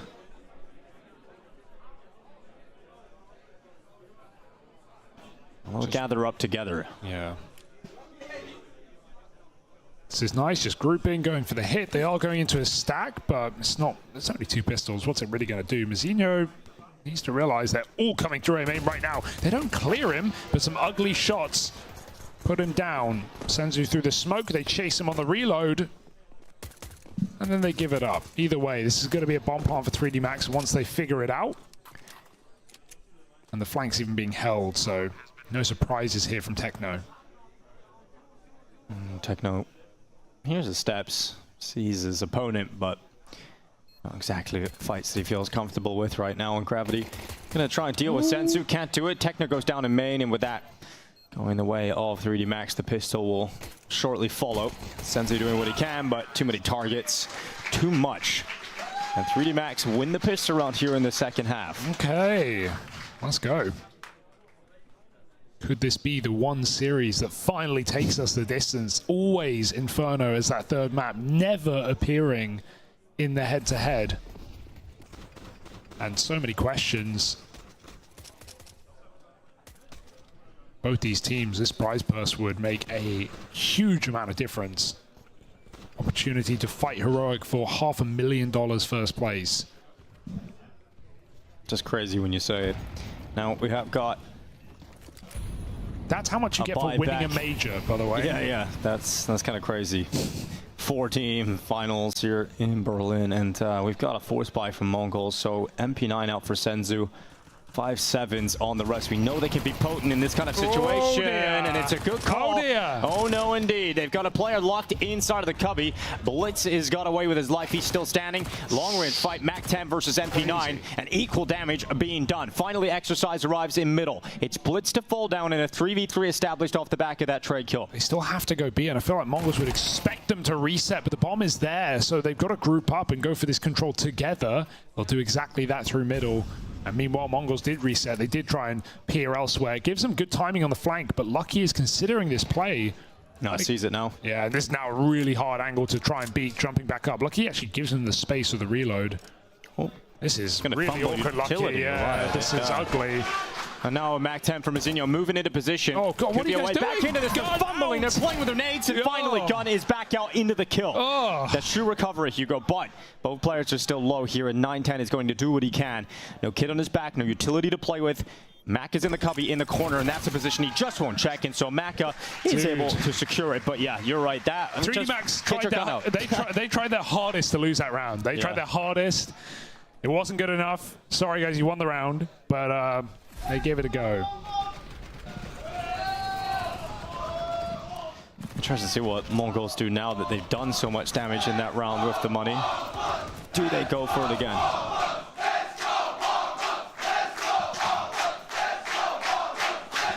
They need the energy right now. 3D Max picking up steam. 7 for the next buy round. He's fantastic in here.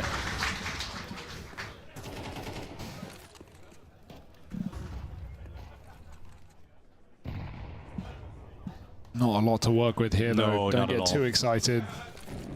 Should be 3D Max sweeping the board.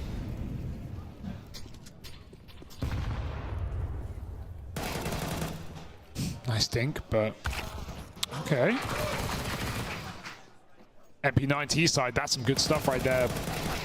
How's a lot of damage. How is it happening, Hugo? That is certainly the question to be posed right now, but it looks like we're going to find some answers. 3D Max. They love forgetting the bomb, don't they? They've done that a lot this series. They do leave it a little further away, but they've still got a lot of time. Yeah. They've still got a lot of time. 55 seconds on this clock. Techno, great position. Essentially an off angle in front of the site. But he's just so low, he can't sustain any damage right now, and this smoke is terrifying. It's going to fade away. Now Techno moves into the open. As soon as that smoke fades away, Mac has got the kill. Angle. Senzu, oh, yet a better weapon. Yeah. Not to be with the P250, and now Blitz, he's nowhere near the fight. So a lot of damage again from Mongols. They've kept this economy on the ropes. You know, you do so much. You get down to, what, a 1v1 last round. This time you do damage on 2, so not bad for Mongols, but it is going to allow now 3 Max to head into the lead. Well earned, considering how one-sided this game felt like it was going to be, right? Pistol for 3D Max. They won both of them. They converted both of them. But Mongols still went up on that 5-round streak, that 6-3 lead. We've been trading rounds ever since.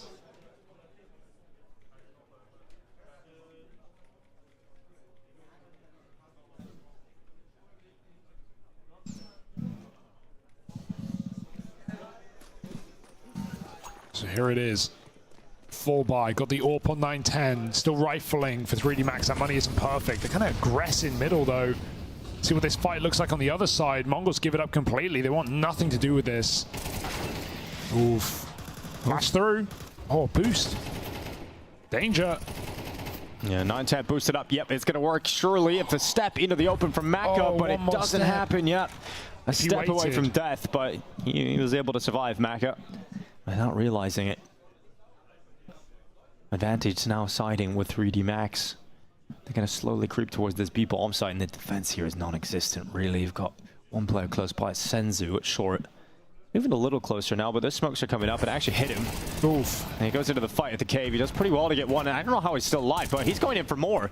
And now he's going to worry about this. Beautiful. How has he got away with a double kill? Senzu, that is beautiful counter-strike. And it works out. It works out indeed. But Exercise and Maka back into this fight again. It's Blitz's turn to make his play forward. Through the smoke, right into Maka. Brilliant play from Blitz, and he burns them away. What a round from Senzu, finished off by Blitz, and the Mongols will celebrate that one. Absolutely fearless CS right now. Senzu just wiggling and jiggling on the side, able to turn around twice and get 3 kills. That is out of nowhere. They knew where he was. They had him boxed in by a Molotov. He was the only B player. Well, he's the only player close by that can make a difference here, and what a difference he made. Yeah, usually when you hit smoke like that, it slows you down. It gives your opponent a sound cue as well. You always see that player fall, but he just manages to shrug it off. Yeah. And you talk about that damage on the eco rounds, right? The amount of rounds that Mongols get really close but lose. Look at what it's done to them now. Got the buy up, but we got a Tech 9 in play. We got a Mac 10 Deagle. So this is the impact of a good eco. Mongols, oh, run boost again. They're both trying it out. It's going to go a bit better for the Mongols, though. Forcing their hand into B, but again, look at the bomb. That's so far away from the pack, and Senzu watching them make the way into the site, does damage onto the first. I don't know how he's lost that fight. He gets the Mac 10, but it's great. But Techno in behind this box. Oh, he's got one, locks in the second.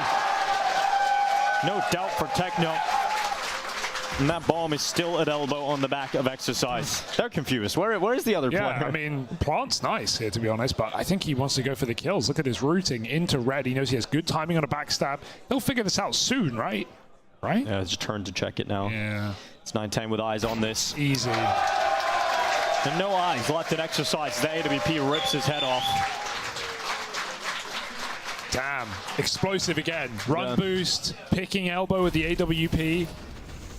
And those are some good flashes, good Molotovs. They burn the entirety of middle out, but Mongols just standing in a fight. They've not been scared of the utility today. No, they really haven't. They're willing to take risks, and I love the confidence we're seeing from Mongols today. It's been a lot of those kind of moments for them, especially in the first map. You can understand why they were so far ahead, but even in a close game, they're still making the same kind of moves. And now Blitz going aggressive down mid. He's going to climb up on top of Heaven and have a look down into the B lane. Because of the utility, they've stalled out all 3 Max players. They're stuck behind the doors. So Mongols have full control. Yeah, if anything, getting a bit close here is actually dangerous, right? Maybe you post a player in cubby, but... Yeah, it's likely where Techno's going to go, but he smells some kills. I guess one of the 50-50s, right? Close left angle. Kind of nice. Instead, he just routes back to ramp. Just had a little bit of a walk. Yeah, explore. It's better than giving a gun over, right? If they eco-pop with a flash and they get a kill with Glocks, they suddenly have an M4 in a round that they should have no business winning, so don't give them the satisfaction of an entry kill here. Techno can block. He can even re-smoke the door if he wants. 3D Max will wait all day if you make him. And so he shall. Oh, what? That looked a little unfair for Maka. I don't think he had a chance in that one. Just pokes his head up, bang. Was he playing Deagle or something on that angle? He just walked there, it looked like. Just like walked into that position, instantly dead. Smoke them bloomed, and now they're held behind it. They've just waited 3 smokes out this round. That's the round. 30 seconds now, they've got to go. And will they even get past Techno? Well, he's starting to run low on ammo, but he's got his teammates, and that helps. Mongols shutting down any sort of hopes 3D Max had. Their entire round was just sitting at the B doors. So that is not a fun round. Yeah, he's got to die. That's for the best. There's only 14 seconds on the clock, so Mongols, double digits. A little more competitive this time around, but the chance to end this game right here, right now.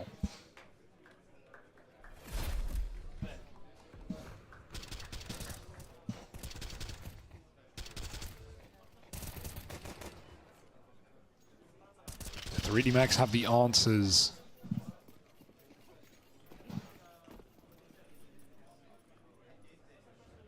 Getting kind of to the end of that question now. If they lose this, money is still in a weird spot. Mongols getting closer to closing out this series. Blitz looking to knock Lucky down. Perfect play from Blitz. Got himself into the elbow early on, and Lucky just wasn't ready for that. But 3D Max not slowing down. They're into the B-bomb site. 910's not ready, and they've taken over the site. And this time they have got the bomb with him. This time they have something to play with, an exercise. Oh, he's going to go down. Mazzino able to trade it. Exercise out of there, and 3v3. Bomb planted. 3D Max hunker down for the post plant. Picked up kits, got nades. This is doable for the Mongols. 3-on-3, as you say. Joko, perfect Molotov. Going to buy a few more seconds, but it's the flanks they have to worry about. Blitz having to clear a 50-50 angle in cave, and Mazzino waiting on the ramp for his teammates. This is a hard clear for Blitz. Gravity up top. Blitz manages to convert that spray. Senzu walks right in as Joko gets aggressive, and now it's a bridge too far. It's a Blitz, 2 gone. Yeah, can't win this. Gets out of there. Valiant attempt, but it looks like Mongols had a better chance at the end of that round, and Blitz will not be able to retreat fully. Great work from 3D Max. I like the pace change into the B-bomb side. This time they actually brought the bomb with him. Hugo, True. that certainly helps. Yeah, it worked for Mongols when they went for the B-pops on the low econ round. 3D Max do it with 4 guns after waiting 3 smokes in a row in the previous round. Mongols were not ready for that. Shame to see 910 re-scope. He got double flash. At that point, you have to read that they're scaling, and he just scopes back up thinking like he's beat them on the timing, like they haven't used their flashes. They got all the way into default before he even knew, and found out the hard way. We've seen Mongols leave a lot of bomb sites open in this game. The amount of one-man B holds is kind of crazy. Living and dying by the mid-fight.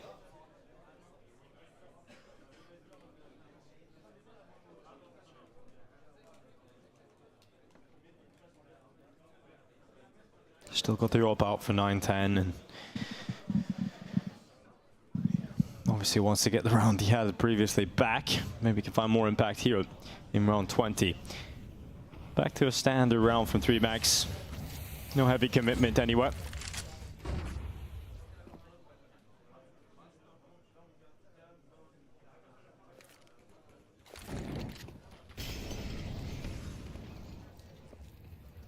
Gravity hopping in towards Jag. Strong position taken early on. This is such a different round from what we've had the past hour. A lot more respectful, a lot more slow and steady. Late mid-take for once. 910 going to move in a high-impact position. Donut AWPing. Can at least tell them that no one's crossed, there's no one middle, scaling.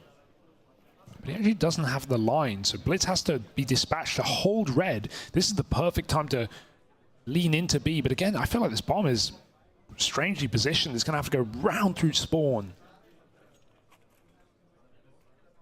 And Blitz doesn't believe it. He goes back to that B site. Strong here with 3 at 30 seconds. Mongols know it just has to be an execute. It's either all A or all B. What's it going to be? Well, he's got 3 over towards the B bomb side. A crossfire currently being set up. Senzu. Oh no! Did not go well, but Techno recovers it. MP9 to the double kill. It looked like it was about to be disaster, but Blitz builds them back up. Another kill locked in on Jocko, finally traded by Lucky. And 3v2 or 3D Max still in this fight as the bomb plant coming in, but look at 910 coming up that B ramp. Bomb plant not stopped. 910's got that kill, and Lucky, well, he's got to be massively lucky, and he just is in this moment. Mongols pull it back. I know he died for his teammate in cave, right? He just tries to send it, sell Techno, but how the hell does he 180 for the second kill on that MP9? I know the gun's good, but oh my god, Techno makes it look amazing. Great work. Yeah, Senzu, when he goes down, it looks like it might just be the one for 2, but not gonna happen. Techno decides it's going to be a different story. Mongols love rushing the plants here. They've done it again. 3D Max don't get to reposition. They get stuck on default. They have a swarm. Yeah, even if you get the money from the plant, you're not escaping. You're not winning that round. They have you locked in. 11 rounds now. Speaking of money, though, this does throw some questions 3D Max as well. How do you want to approach this? I feel like you have to go for the Tech 9 armor and give away 12 and just play a faster round, right? Don't do the door thing where you sit and wait behind smokes. You just have to try and snowball around, right? Rush A, rush B, rush mid. Probably not mid with the nades we're seeing. And try and overwhelm and upgrade your guns along the way. Snowball. That's exactly what they'll do in the buy. Lots of Molotovs. Let's see if it is a more aggressive play from 3 Max. Smokes go out in towards middle. No one's going to use them. Only 2B. Here it comes. Yeah, it's going to be that pounce up towards B lane. Utility's holding him back on the ramp for the time being, but they're getting ready to go. It is going to be a quick commitment into this B bomb site. 2 players waiting. Senzu in the corner. Techno on the site. Oh no, not good enough from Techno. Can Senzu step up this time? He burns away to that Molotov, and the Mongols have collapsed at the hands of the Tech 9s. They have got past Lucky's crosshair. Mazinho makes his way to the bottom of the ramp, and that bomb has only just gone down. There's a way back here. If Mazinho can step up with a multi-kill, and he's a machine. He's got himself 2 headshots locked in, grenade to the back of the site, and 910 is now joining him as he climbs up to heaven. They really want to group for cave. It's such a risky position this late in the round. 910's going to do it with the orb, just hoping he can hit the no-scope up close. Mazinho scaling, USP. Pistol out, does get the shot. They don't think he's there so late in the round. On the site, though, Maka sits, and he is the star of the show. But it's not enough. Dink will not do it, and Mongols certainly will. 12 rounds now, grand final point. A magical Mongolian moment, being able to pull that one back.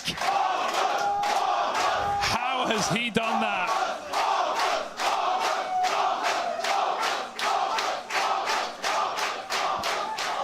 Electric. And that surely now breaks 3D Max. There was the Tech 9. It was the Tech 9. That was a great eco. They feel but like they were so close. The way you lose that in a 2v4 with such a late cave flank from an AWP, that's a kicker. They've got to forget about it. They've burned their timeouts. They've got to go next. Look at this gap. Look at this little gap for Blitz. He just goes in and he mauls them with Mazinho. What a fake out. That is so good for the Mongols. It is down to just 3 remaining members here for 3D Max and Techno. He's getting involved in these fights. Get him out of here. Yeah, they're done. Mongols are done with this game. This will not see 3. This will never see 3. A rivalry, 4 BO3s deep, 2 O's every time. Mongols look to level it up, balance the playing field. 2-2, they say. And there is no saving this 1v5, Maka.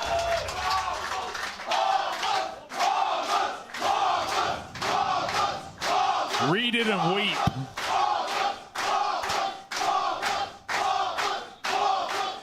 So it is here in Berlin that the Mongols have moved through into the grand final.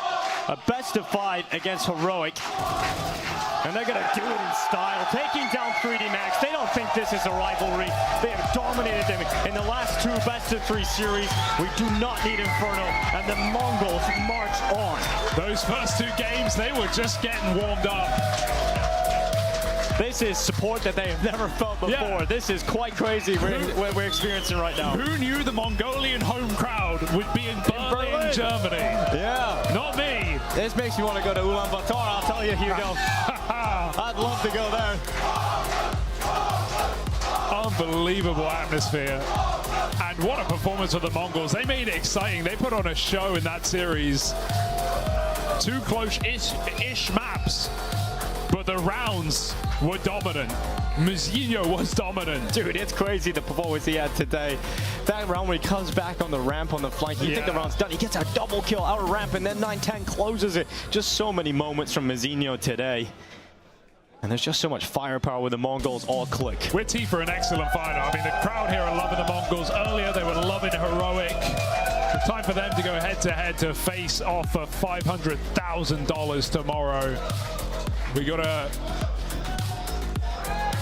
excellent game. I mean, new challenges now arise for the Mongols, right? You've got a final, it's a best-of-5. With questions, how are they going to perform in a BO5 environment? How deep is their map pool going to go in that?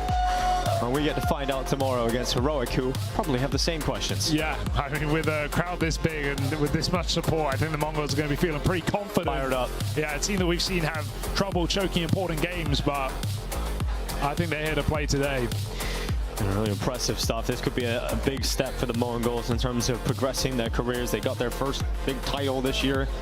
This could be their second and one of their best chances to do it.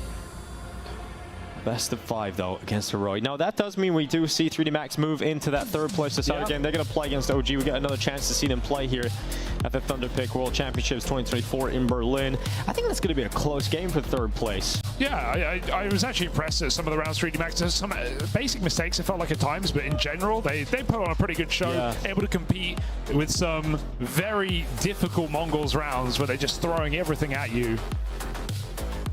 Who have you got for it tomorrow? All right, the support in here, man. I went against the Mongols today. I can't do it again. You know, let's believe in the Mongols tomorrow. I think it's going to be super fun to see them play. All right, let's throw it down to Dona on the stage.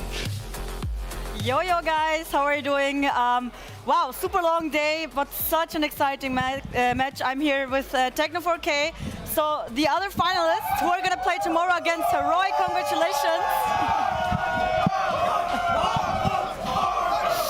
The support is amazing. So I mean, you probably were able to hear them. Could you like hear them a lot, or was it more isolated? First of all, thanks for every fans of whoever came here to cheering for us, and thanks for everyone. It's like we're in Mongolia still, yeah. Yeah. So it actually feels like you played in front of a home crowd. Let's share some words with the fans here, because some of them, I've interviewed some, they have actually traveled from different countries, they have traveled long distances to be here. What do you want to say to the people who came all the way here just to support you? That's amazing. Just one word, amazing. Yeah. Okay, so speaking of amazing, you guys just played some amazing CS, 2-0 against 3D Max. Was that the revenge from Sky Esports? Because I remember that you played the last finals against 3D Max at the Sky Esports in July, I think, and they took the first place and you the second. So did it feel a bit like a revenge match right now? Yeah, I think it is. Also, yeah, they're so annoying against us. Yeah. I'm really happy won them. Yeah. Okay, so tomorrow you're facing Heroic. Who do you think was more annoying to play? Is more annoying to play against for you, 3D Max or Heroic? For me, it's 3D Max, but Heroic is the strongest opponent in the start of the tournament. Yeah. And how confident do you feel about tomorrow? Maybe potentially even lifting the trophy. We will do our best. Okay. Anything else you want to share with us? Just the last words, how it was for you to play here in the Dome, the experiences in this event so far? I think it's a little bit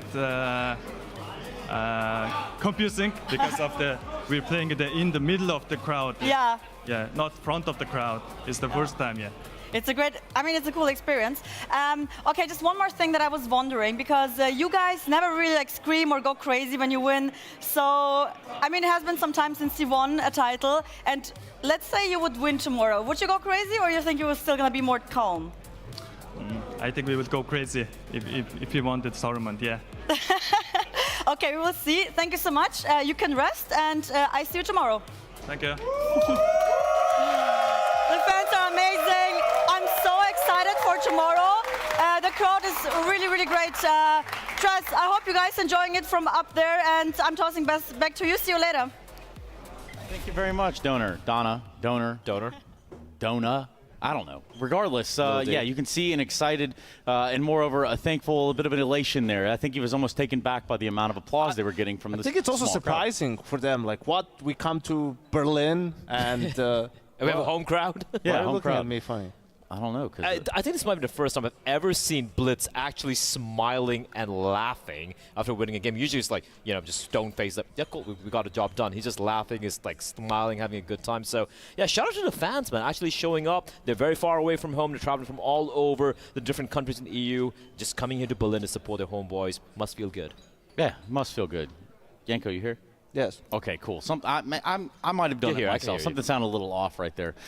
Yeah, so in terms of what we got here from 3D Max, though, let's look at that other side of the coin, because we got plenty of time to talk about what is going to be that MONGOLZ Grand Final tomorrow with Heroic. For 3D Max, what did they show you in the series? Not much, to be honest, right? Like, I mean, they lose to 0. They lose on Ancient despite winning both pistols up to the level that just wasn't. I didn't want to say up we're to